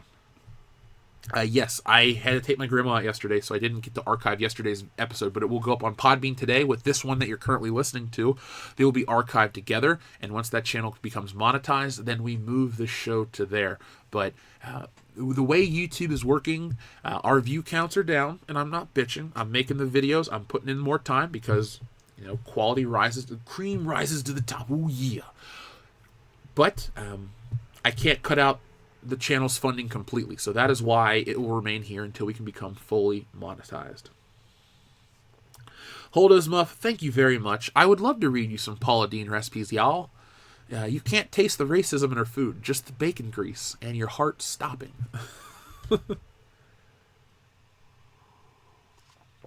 I don't know, Testify, what happened last night with the Young Turks. The most political I've ever been was yesterday's show where I talked about Captain Marvel and Rock the Vote. I don't have the thing is, I really don't have a political lean about a lot of stuff. I don't really cause problems for those people, and I don't think this channel is a really divisive politically thing. When they make Star Wars overtly political, then it becomes whatever side is the antithesis of Star Wars. I'm about the purity of Star Wars, and it's not about keeping people out or gatekeeping. Anybody can love Star Wars, but you gotta love it for what it is, because once you change it, it's not Star Wars anymore. Go make that thing for those other normie people. So I don't know if that's the case. Oh, Alec Munoz, what happened last time is the stream numbers dropped. There's a glitch in YouTube, because if you look, the thumbs up, there are tons more thumbs up than people watching. And a lot of people are here. So YouTube is just messing with us in terms of view count and stuff like that. Maybe it'll get rectified. Like I said, our subscriber count's going up. People are kicking ass with the super chats, helping the channel. So I don't consider us in any danger. It must be a YouTube issue. Kind of like when YouTube went down that one night. Remember during the High Council? And hopefully it's now back. Love of Knowledge, thank you very much. How was Grandma yesterday? Everything set for Christmas? Well, Love of Knowledge, thank you for asking. Yes, Grandma was great. I took her to O'Charlie's. We ate. It was nice. It was funny. Even at 94, and I'm 30 now, my grandma still tries to take me out to eat. And I thought, Grandma, I got this channel. It's successful. Let me take you out. So she was really happy that I paid for lunch, but at the same time bothered, because she's so used to taking me out. It's funny. My mom and Grandma think of me as like a little boy. That's fine. They love me. I'm fine with that. They're the only people that call me Jeffrey that I allow. But, no, it was great. Took her home with an extra bowl of soup. We figured out everything that's got to be taken care of for Christmas. And basically what happened is my grandma, it always sounds like she has a cold, but she can't really talk as well as she used to. She doesn't have cancer or anything like that. She's beat cancer 4 times, which is awesome. But her voice always sounds like it's real gravelly, and it just bothers her to talk. So I told her, I'll make your phone calls. I'll take care of that. So that is basically all we did. I got a couple lists of things that everybody needs to bring to Christmas, and it's all set. I mean, it's November 7th, and I'm ready. That's why I was thinking about watching these Christmas movies, because I went Christmas shopping with her yesterday. And it's funny, as a kid, you think Christmas shopping is this magical, mythical thing, but in reality, it's like shopping any other time of the year. It's just more people to wait in line with. That's all it is. And sometimes better deals. Like I went to Best Buy last night, and I was like, man, they got all their TVs lined up. And I thought, man, I really, really, really want to buy a new TV. And then I came home and I thought, I have a brand new one still in the fucking box. What am I doing? Oh, Testify HD, I get it. I didn't think you were saying me. I was just saying in general, if they're trying to target political content right now, I don't think we actually crossed any line. Like Jeremy said, I'd like to know where this line is so we can just, keep the show rolling. But a lot of people are, curious to what's going on. You love hearing about my family. Well, my family, they're not bad people. They're all good, genuine people. No criminals, no any kind of abuse or anything like that. It's in many ways it'd be the most boring family to talk about, but there's also all kinds of cool, crazy stories I can tell too. I'm lucky in that regard. There's no bad parents or anything like that. It's funny too. My one cousin that in high school they were always like, he's not getting good grades or this or that. He may have not grown up to be the most successful one, but he's probably the nicest, most genuine guy. I mean, I'm nice and genuine. Everybody's nice, but my cousin goes out of his way to go to people's houses and do stuff. I'm admittedly busy, but my one cousin is just above and beyond nice. American Trent 007, thank you very much. Any Christmas stream I'm in. Favorite holiday? Well, Trent, or Chet as we now call you. Sure, man. I think you clearly want to be involved for Christmas vacation, so I'm going to make sure that you I'll give you a date. It's early November. We're in the first week of November. Shit. It hasn't even been a full solid week in this month yet, and everyone's like, Christmas, Christmas, Christmas. God, it's gonna be the best Christmas ever. We're gonna make that happen. Let's see. Yeah, Grand Moff Tarkin. I know that's the truth. But Jeremy and I have had a lot of growth this year. We work really hard at this. Ethan too, but Ethan wasn't on the show, so that's why I didn't include him in the sentence. But we're all working really hard, and the last thing we want to do is have our work be for naught. Thankfully we have a really strong community that follows us on other platforms, but we just want to know what's up. Oh, Superfan Adam Shawhan, you are patriotic. Now, if it's cool with you, I'm going to share that on World Class Bullshitters, because our friend Superfan Adam Shawhan is a patron, and you get a t-shirt at the highest level, and he wore that out yesterday, and I thought it was damn cool that he went out of his way to support World Class Bullshitters all over his town. So folks, if you ever buy our shirt and you do stuff like that, you'll get a special mention and maybe a little more. Oh God, Christmas radio, no thank you, no thank you. So let's see. I have this image in front of you. This is a belt buckle, so no, we're not going crotching. I don't know why they keep making crappy superheroes to make movies of, because they keep rebooting the good superheroes. Now remember, good is a subjective term, but I feel that if done right, properly, a Punisher franchise could go on forever. Make it John Bernthal, make it anybody you want. I really think it should have been Thomas Jane. But if you do a constant continuation of Frank Castle's delve into the underworld, you could really have an endless superhero franchise. It wouldn't be the number one at the box office, but it'd have to be bloody and gory and just crazier each time. And then you can have your cleaner ones. Some are Punisher Max. They're all R-rated films, but some he goes a little crazier than others. But you could have him deal with the mob, Mexican cartels, international stuff. The Punisher could have been this evergreen property that, they didn't do. So they did Spider-Man. The thing is, they did Spider-Man right the first time. But they think everybody hates the Sam Raimi Maguire movies because the third one became a meme online. It's just the third one. The second one is regarded as one of the best superhero movies ever made. It's like The Dark Knight. It's like Avengers, first Iron Man. It's just in that it holds a spot, and it holds up incredibly well. I'd rather watch Spider-Man 2 over any Marvel movie. Sorry. But they keep mining. They're going for new characters constantly. And, we're talking about Captain Marvel again. Yes, Captain Marvel does get rebooted 3 times a year, but we're talking about Shazam Captain Marvel, who is not anyone's favorite, I don't think. But Zachary Levi, they're having reshoots of the movie, so I'm waiting for the narrative to pop up. Oh, reshoot, Suicide Squad, BVS, Justice League, it's going to flop, it's going to flop, it's going to flop. I find it interesting that the media will go out of its way to derail DC flicks, but not Marvel flicks. Now, I like the Marvel flicks more than I like the DC flicks, but I think DC deserves the same respect in reporting that Marvel does, because Justice League didn't suck. We have a thread over on our Facebook group. Post an unpopular opinion. Don't argue, just post it. And mine was, I don't think Justice League is that bad of a movie. Is it great? No, but it's enjoyable. It's the perfect movie to put on while you're making dinner on a Saturday before you go out, and you don't think about it. Infinity War is a lot heavier. You think about it, you just go, damn, that was great. Justice League is stupid fun. Captain Marvel, Shazam, the proper Captain Marvel, looks good, but, it gets a little preachy. Trencher 1375, thank you very much. They can't make the Punisher because they don't want to show criminal organizations as bad guys or victims. Trencher, I get that's probably the real reason, but they need to. There needs to be a very clear black and white dichotomy, good versus evil. Make the Punisher like a Dirty Harry type of thing, just straight up, no nonsense. Every once in a while he'll show some mercy or some sympathy.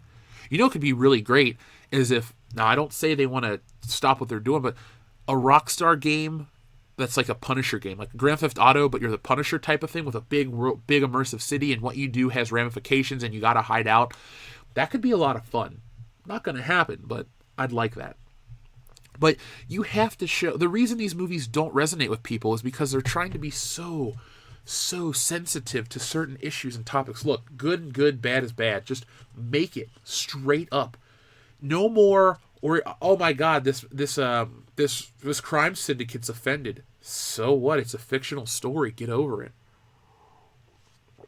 We're becoming a parody of ourselves in terms of society. But I would love to see, that opening line, that opening narration in The Big Lebowski about, the man we need and stuff like that. And they're talking about the dude. We need a Dirty Harry, a Punisher, something. It doesn't need to be about violence, but it needs to be about a character with a strong backbone, conviction that stands up for what they believe in. Male or female, if you do it right with a woman and you don't make it a preachy mess. Just straight up good versus evil type of thing and make it believable.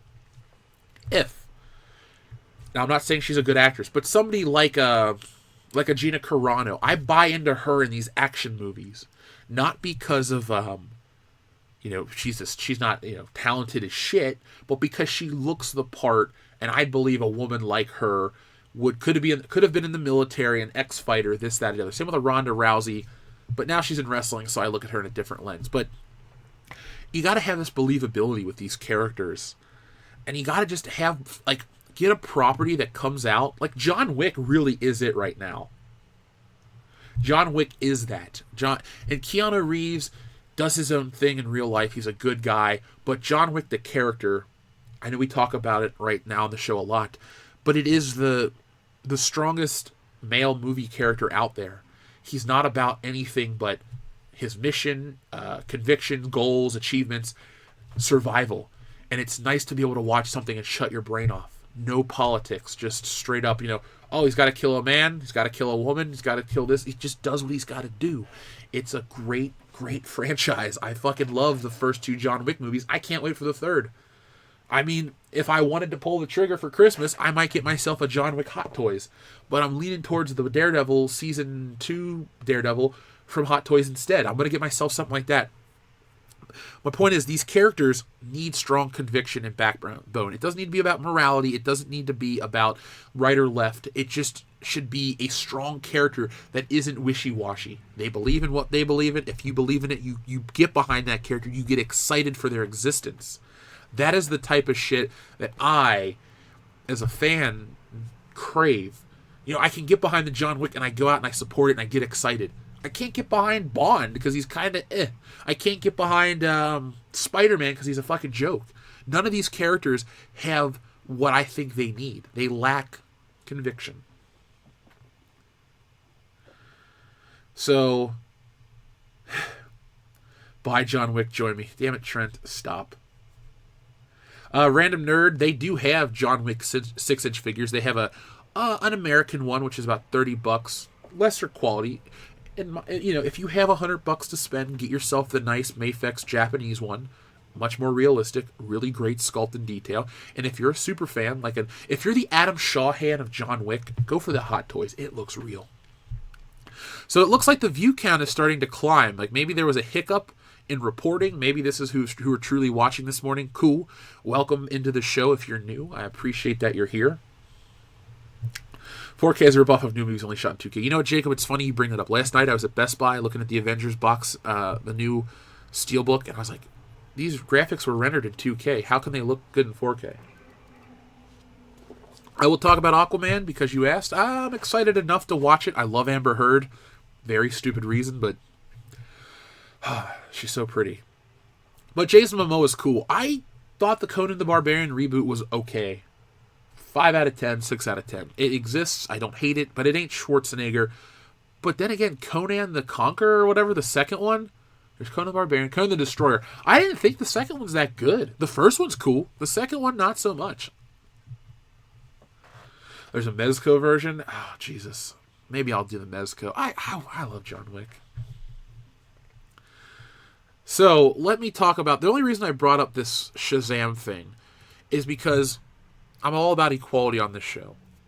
If I rip on Captain Marvel from Marvel talking about politics, well, then I'm going to rip on Captain Marvel from DC talking about politics. Because Zach Levy says, back in the saddle again, we're about to make additional photography look real pretty. Also, now that I have your attention, if you're in the United States of America and you care about the direction our country is heading / about to head and how it affects all of us, I encourage you to educate yourselves on the matters and candidates at hand, and then vote accordingly to your convictions. Trust that your vote does in fact mean something, and our collective voices mean everything. Hashtag we the people. Now, this was a much more palatable message from a superhero, a fake superhero. But I just thought this was really awkward. It's like, hey, we're reshooting the movie because whatever. Oh, yeah, go out and vote. That is what I was thinking. Like that. It was bothering me. But I just thought, because I brought it up for Captain Marvel, I had to bring it up for Shazam Captain Marvel. Just to be fair. In all fairness and equality here on the channel.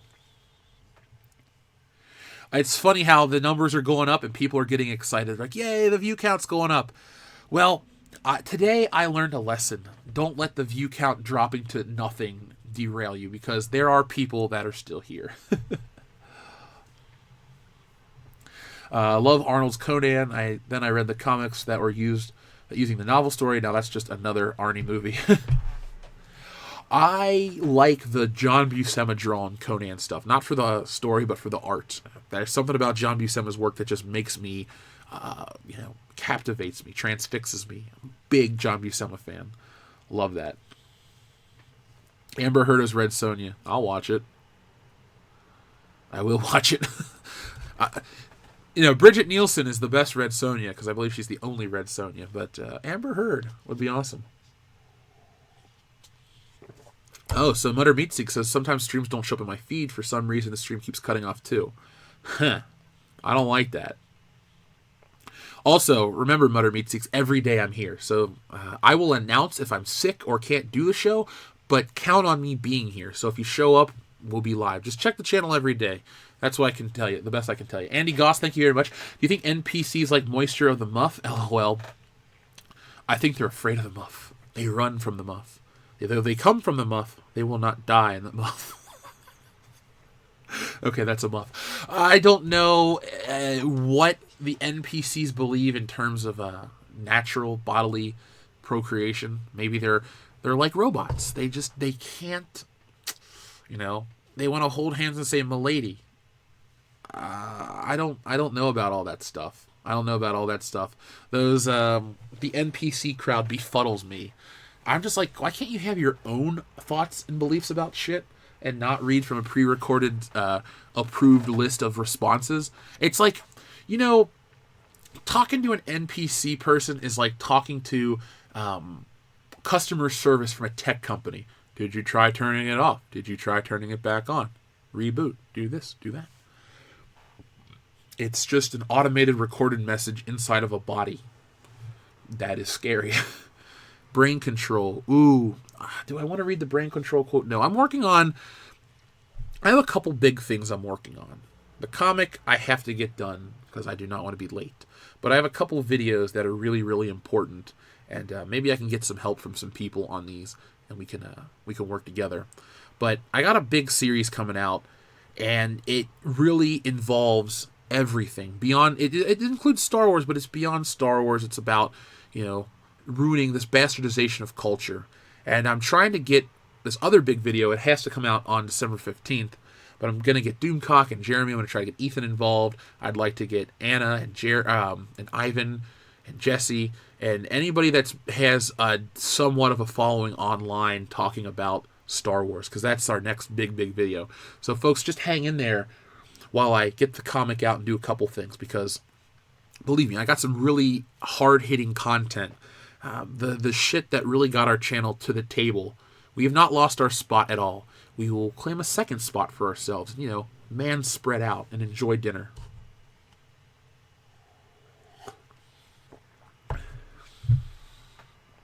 The ones who tell people to get educated are usually the least educated of all. That's true. It's very true. What's up? Hope everyone are doing well. Everything's great here, Secret Rebel. Do you think Katie Sackhoff would be a better Captain Marvel than Brie Larson? Yeah, I probably do. Anybody at this point. It sounds really kind of odd to say this, but what's wrong with older superheroes? All the best ones are older. Superman's in his 30s. Iron Man, Captain America's 100. Thor is ageless. I don't think young kiddie superheroes really sell anymore. This isn't the X-Men. This isn't the 1960s where the teenager is now a new thing, the embodiment of freedom and youth. We're beyond that. Teenagers are, people are kids until they're almost 30 at this point. So, people don't have their shit together like they did back in the day. You were 18, you got out of high school, you had a kid at 20, you retired at 60, and you died at 63 or some dumb shit like that. Life is a lot different, and I think an older superhero just works better because I'm a firm believer when you make something for that kids can consume in terms of entertainment, make it a little older because kids always want to feel older. That's why I gravitated towards Batman and not Robin. That is why I like Spider-Man and not who else is a kid superhero, the Teen Titans, stuff like that. I always wanted to be treated like I was a little bit older. So that is where I was, and that's where I think we should stand with a lot of stuff like that.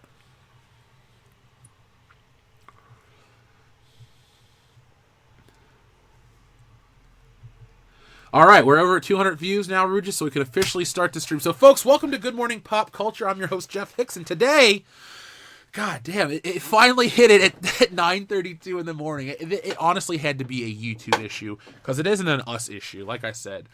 We have watched YouTube get funny and do some stupid shit for many, many months. And all I can say is I'm glad that everyone's stuck with us. I'm really happy that the show has gone the direction it has gone. I'm not angry. Yeah, I want 75,000 people watching live. Ooh, one day we will have those numbers on our streams. And the funny thing is, people say, man, you talk about wanting all these people to watch. Do you think you can handle it? Goddamn right I can handle it. I can handle 1,000,001 people wanting to talk. Ask Superfan Adam Shawhan. When people come to us at the table, believe me, I know how to talk to 10 people at once and make them all feel welcomed. And that's in person. Digitally, it would be a breeze. So we are back. Yay, Jeepers Creepers. That's a terrible movie. Justin Long. Talk about a career that never really died, but never really made it. I like Justin Long's movies. Brandon St. Randy in Zack and Miri Make a Porno is one of the best characters of 2008. Right alongside Iron Man and the Joker. Iron Man, Joker, Brandon St. Randy. Fight me on that one. As an adult, I wish things were more childlike innocent. I'm with you on that. I don't really want things to be cynical, but if we're being honest with ourselves, when you were like 8, and let's say you had a teenage brother or sister that was doing cool stuff, you wanted to know it was cool, you wanted to get in on that. With these characters that are just slightly older, you can get in on that as the viewer and feel like you're older and more, more mature, part of the group, part of the crew. That's what I'm going for. I don't need the cynicism or sometimes the reality of adult life. But as a kid, I think the reason I think a lot of people resonated with the Power Rangers is because they were teenagers with attitude and quotation marks. They were old enough to not have their parents around all the time. I think that's another key element to the success of a lot of franchises is like superheroes and stuff, is not constantly having an authority figure. The character is in control. Spider-Man's not in control of his life, which sounds good when you say, well, it's the Peter Parker dynamic and this and that. Yes, I get that. Believe me, you're preaching to the guy that knows it better than you do, probably. But the point I want to make is when you constantly have him check in at home or be under adult supervision, it takes away the fun superheroing, the excitement, the escapism. You're stuck as a kid. You've nerfed what Spider-Man's supposed to be by making him much more restrained and having his secret identity open and all this other stuff. They just really ruined the character. Let's see. Superfan Adam Shawhan, thank you very much for your super chat. I'm a proud World Class Bullshitters fan, so do it. Show them the pics. Oh, okay. I can do it now. I was going to show it on the podcast proper since it's a Patreon shirt and you're a patron of World Class Bullshitters, but I'll show it right now. You requested, I will show it. So, Superfan Adam Shawhan went out. I'm going to show you this one because you're in front of a wall of other t-shirts. And while there are other nice t-shirts, no t-shirt that is on the wall is as cool as the one that is on your body. So, folks, this is a Superfan Adam Shawhan shout out for all that he does for the channel. His 3,700 copies of Stealing Solo. But he is out there rocking his World Class Bullshitters official Patreon t-shirt. So, Adam, thank you very much for all that you do. We'll go to Cracker Barrel one day when I'm in the area, and biscuits and gravy are on me, man. Justin Long was in Dodgeball. You can dodge a wrench, you can dodge a ball. I love Dodgeball. I really do. And that guy that's in that movie, Joel Michael Moore, or the skinny guy that was in Avatar and Grandma's Boy. I like that actor. I thought he was pretty damn funny.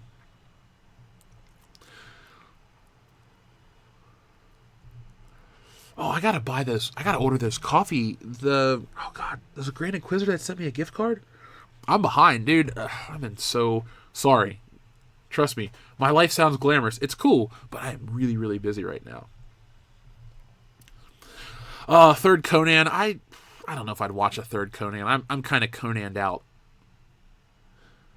Some heroes wear capes. This one wears a t-shirt. The best t-shirt. The back is awesome too. So, we're going to be keeping that. We are going to be altering the patronage. Not in a bad way, in a good way, to give you more access to us on a personal level. And we'll do some private world-class bullshitters Patreon game hangouts. So if you guys are PlayStation users and you want to do a Grand Theft Auto online stream together, we can. We can play, we can hang out, we can have a lot of fun, and we can make that a possibility. Darth Tico, there's plenty of shirts for everybody. Don't worry, man. It's funny. I keep thinking about changing the design, but people seem to like that design. Observer Dude, thank you very much. Have you seen the behind-the-scenes footage of The Phantom Menace of Lucas being jealous of Titanic's box office success? Yeah, I've seen that whole, if it's on the Blu-ray or the DVD and all that stuff, I've watched all the behind-the-scenes footage that was released on the home video stuff. If it's on there, I've seen it. I mainly remember Lucas saying, I've gone too far in a couple of places, so he's self-aware there. But I haven't seen that in particular. Had Lucas been a little more self-aware, I know that I'm coming at this from almost 20 years later. So let's say, actually, they began production in 97 on The Phantom Menace. Let's go back to 1994. Let's go back 24 years. I know I'm coming at a different place, but if I was George Lucas, I honestly would have made the phone call to Gary Kurtz. I would have said, Gary, I'm embarking on this new Star Wars trilogy. Together we really did something great. What can I do to mend the fence and get you back involved? Had you had Gary Kurtz involved with Star Wars Episode 1, I think Titanic would have been beaten by Star Wars Episode 1 because the hype was there, the quality wasn't. And that you got that return, the lesser return with Episode 2, and then when you get to Episode 3, quality was there. But imagine it with Gary Kurtz. It would have been even darker, even more serious. And that sounds boring, but that doesn't mean it's boring. The stakes would have been even higher. There would have been a better way. Order 66 was actually cool when you think about it, especially in the Clone Wars when they malfunction and accidentally kill that Jedi.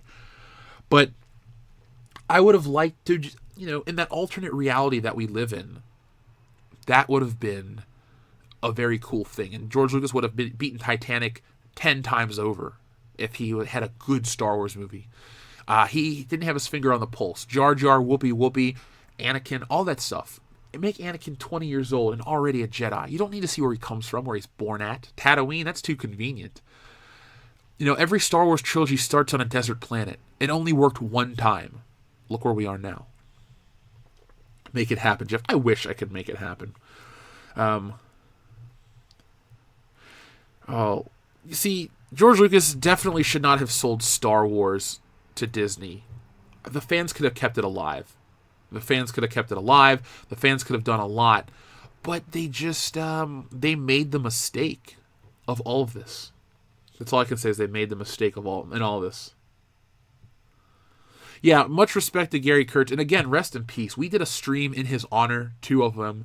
It wasn't about gravestanding. It was about acknowledging the fact that that guy is solely responsible for so many of the elements that make Star Wars great and why, and no one talks about him. He is the main reason why episode 4 and 5 are the way they are. And episode 6, you can tell.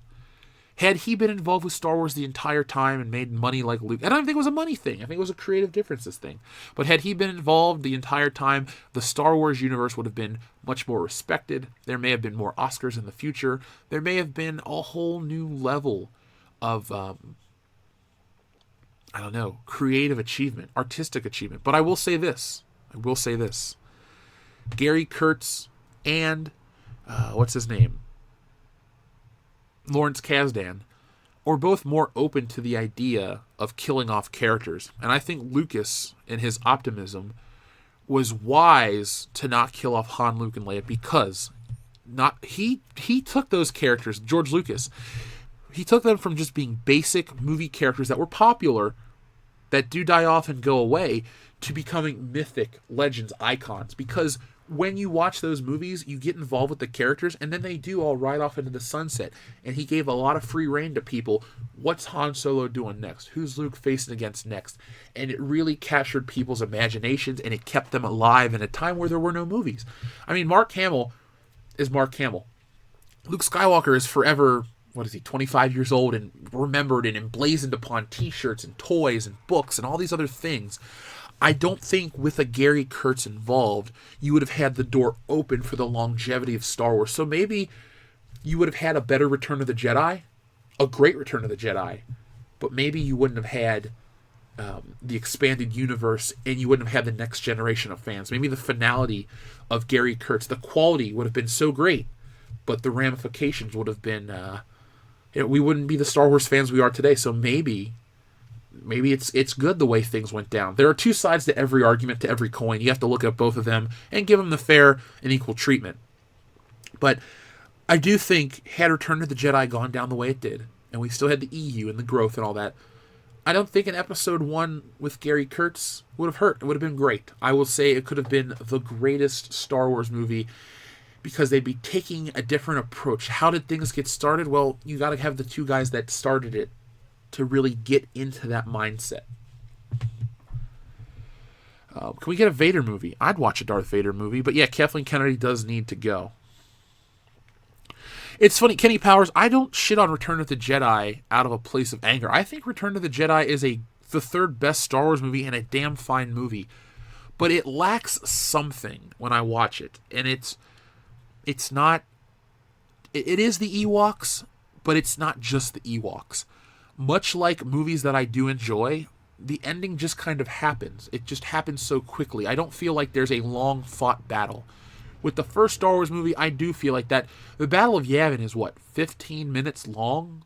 And it's all the final battle. It builds. With Return of the Jedi, all the good guys kind of get the same hands up at the same time, and then it just kind of ends.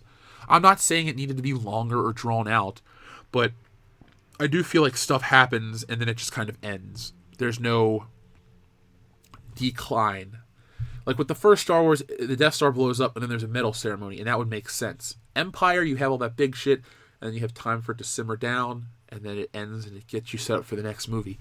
Return of the Jedi, I think, needed a little more simmering, more than just Luke burning Darth Vader and Han and Leia talking on the log. I think he needed a few more moments. Maybe just to talk about the Empire being destroyed or something, a reflection, and then a celebration. But it's still a good movie. If the first two Star Wars movies are 10 out of 10 for me, Return of the Jedi is a 7.5 or an 8. Well acted, the effects are great, the puppetry is amazing, Jabba the Hutt looks great, Princess Leia kills the one guy that Han Solo fears. So let's put that in perspective, third wave ladies. Let's just put that in perspective. I don't think a happy tone is the problem, Cadmium. I believe the first Star Wars movie has a very happy tone, a very fun, by the edge of your seat fun tone that's like, oh my god, we're on a high adventure. And then, literally it's a happy ending. They get a medal and they end it. But they don't, and Empire is dark, but Empire also has a hopeful ending too. Maybe Vader is Luke is defeated by Vader, but he's not killed. And Han Solo is not dead, he's just frozen in carbonite. He'll be fine. They assure you of these things. And Jedi does have a happier tone. It also has a darker tone and darker moments, too. Especially when Luke's getting electrocuted and, the Ewoks blow up. But I just think the Ewoks were the wrong tone. Talk about subverting expectation. Ugh. Observer Dude, thank you very much. Gary Kurtz wanted Episode 1 to be a Knights of the Old Republic movie about how the Jedi became guardians of peace and justice. Okay, I did not know that. Oh, that... In 1999, I don't know if that would have been a good idea. I think now we long for that because of what we have, especially with episodes 7 through 9. But I do like the concept of seeing how Vader became Vader, but I think it could have been done a lot better. Because I do enjoy... The thing is, from episodes 1 through the Clone Wars, they've made Obi-Wan Kenobi become a much more intense character.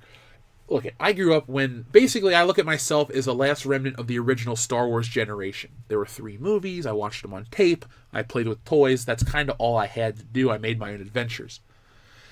I looked at Obi-Wan as the old mentor to Luke. He served a purpose, but I was all about Luke Skywalker to then Han Solo. It was cool to see the old wise mentor become, the young badass. And I don't think Obi-Wan disappointed. Episode 2 is a lesser movie in every regards, but it was nice to see more of Obi-Wan in his element, why he was this great Jedi, and how he defeated Darth Vader. I thought he was the most successful character from the actual prequel films. And then you roll around to the Clone Wars and you add depth with him and the whole relationship between him and the Duchess Satine. Maybe Obi-Wan knows about the touch of a lady. That kind of stuff is just little bitty things that are like, oh, he's so strict in the Force. But is he? He has a past too with women and this and that and the other thing. And there's a lot that goes on. And I like that because then when I watch episode 4, I think to myself, oh, Obi-Wan is this old hermit, but he lived this crazy intergalactic life. He was the greatest Jedi in the galaxy type of thing, and he did that.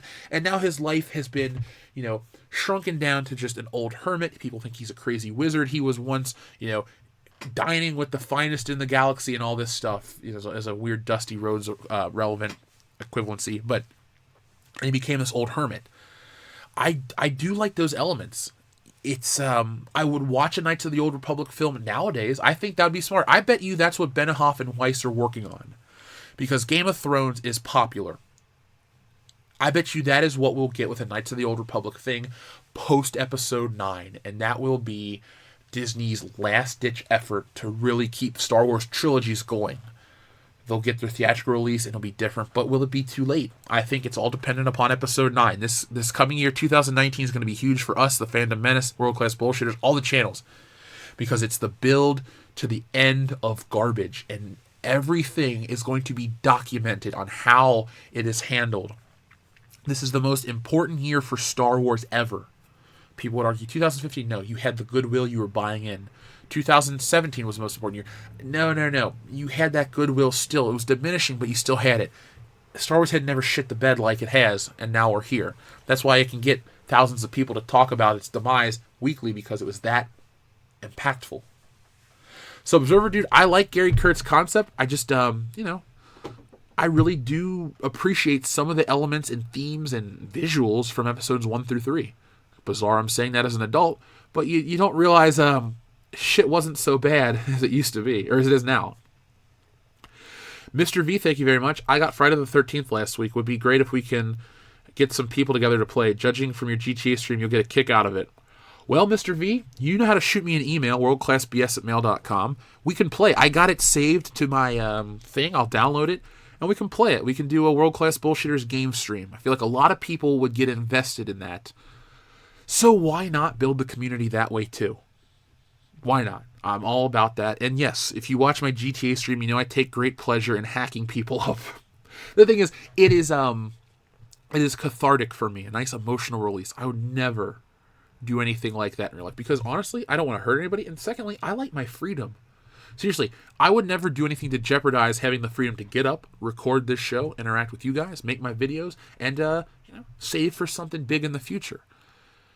But I'll do it in Grand Theft Auto because it's completely legal, and you can't go to jail for killing people in Grand Theft Auto. They'll kill you in the game, but I turn on director mode and I just blow shit up and don't suffer the consequences. Grand Moff Tark and Jeff Argent had Star Wars when it was at its best. I miss it when it was at its best. Swinging Cod, thank you very much. Is the email worldclassbs@mail.com or at thebestmail.com? I always forget. Oh, I apologize. Thebestmail.com is just a joke. So our official email is worldclassbs@mail.com. And the reason we say thebestmail.com is because it's the only mail.com. So this was a ridiculous joke that is stuck. I think that was our first running joke on the channel. And 3 years and change later, it still makes me laugh. So that's why we keep saying it. That's all I can say.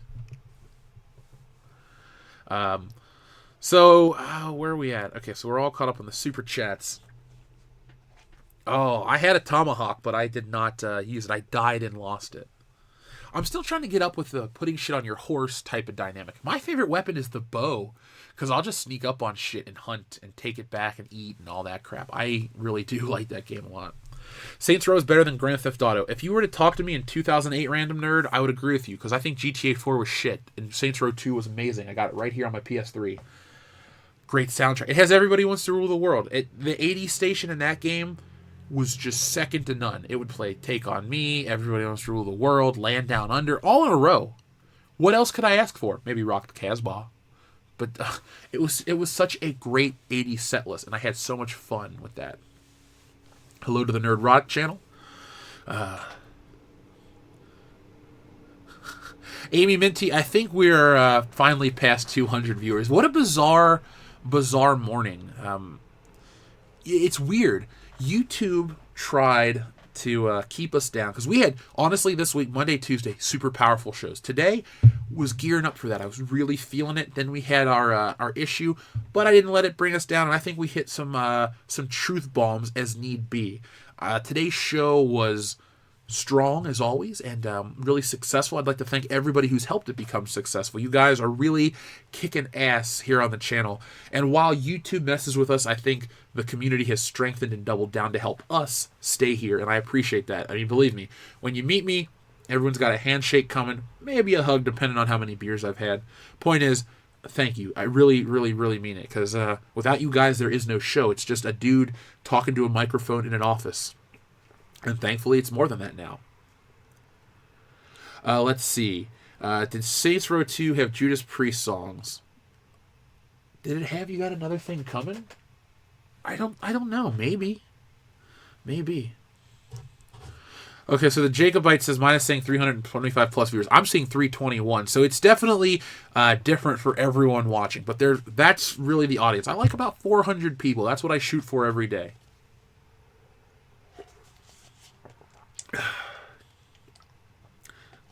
Anakin's Force Ghost is going to turn into Darth Vader because Rey has no training. If the ghost of Darth Vader, or here's the thing, if I hear a fucking forced Darth Vader breath in the next movie, I'm going to punch somebody. It's probably Kendo because he's my friend and he won't press charges, but I'm going to hit somebody named Kendo, because that is the dumbest fucking thing that could possibly happen. No more Darth Vader. He redeemed himself. He repented. He died a hero. That's why he becomes the spirit of Anakin Skywalker. He is no longer a dark side user.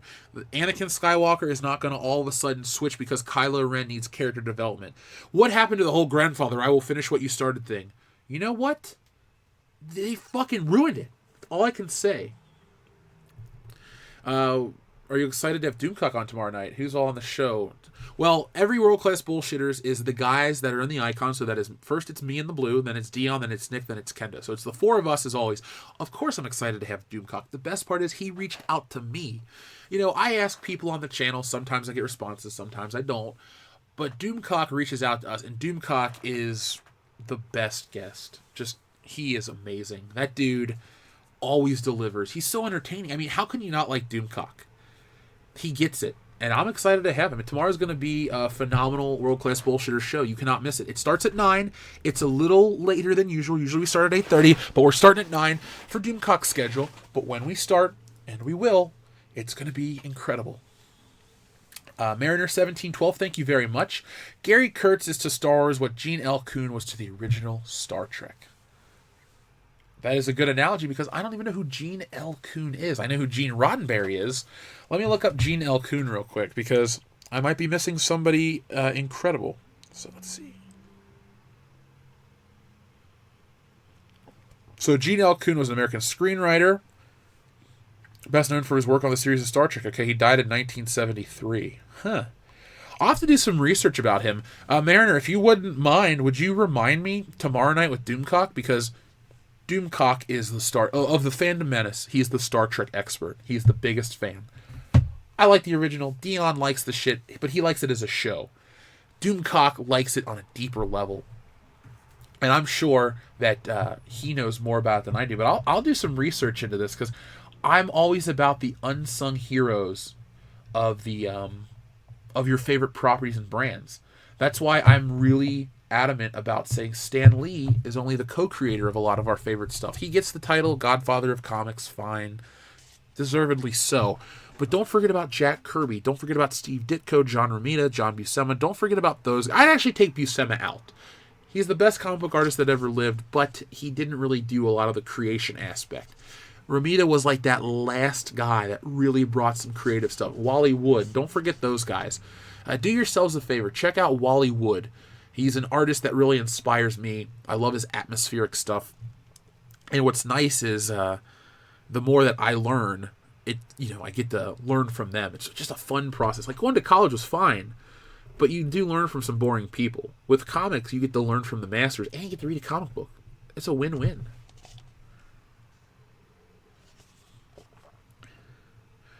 What I hate is for stupid non-fans talk about Sith ghosts. There are only Force ghosts, some good and evil as ever, but the word Sith ghost gives me itchy knuckles. Comrade Bernfried Putin Axel Wielder, you know how I feel when people talk about James Bond as a code name. Because if anybody in here thinks that, I'm not attacking you for not knowing something.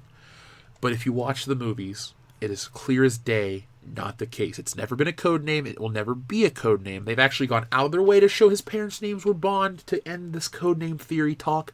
But for some reason, the internet is ignorant to the fact. It's like they want to be involved with this joke, this inside rumor, this inside secret theory, but watch the movie and it falls apart on your fucking face just like that. Let's see. Voorhees67 says, who's the unsung hero of Indiana Jones? Jim Steranko, because he designed him. I believe it was Jim Steranko. I don't think they're really... In the case of Indiana Jones, all the people involved kind of get their credit. It's a Spielberg-Lucas thing. We know Lawrence Kasdan wrote it, and he named Marion Ravenwood after the grandmother of his wife and the street he grew up on, or the street she grew up on, or something. I don't know. I think the people that bring Indiana Jones... The thing is, Indiana Jones, I love it, but it's not as mythic as Star Wars or Star Trek. Those things have their... Like, an Indiana Jones convention would not work. Going to a con dressed up as Indiana Jones or meeting Harrison Ford at an Indiana Jones meet and greet would be awesome. But Indiana Jones does not... That is more just a movie. Star Wars and Star Trek are bigger things. Even though there are indie novels and toys and all this shit, those two properties are mythic. And Indiana Jones... I think everyone that brings, all these elements to the table get respect.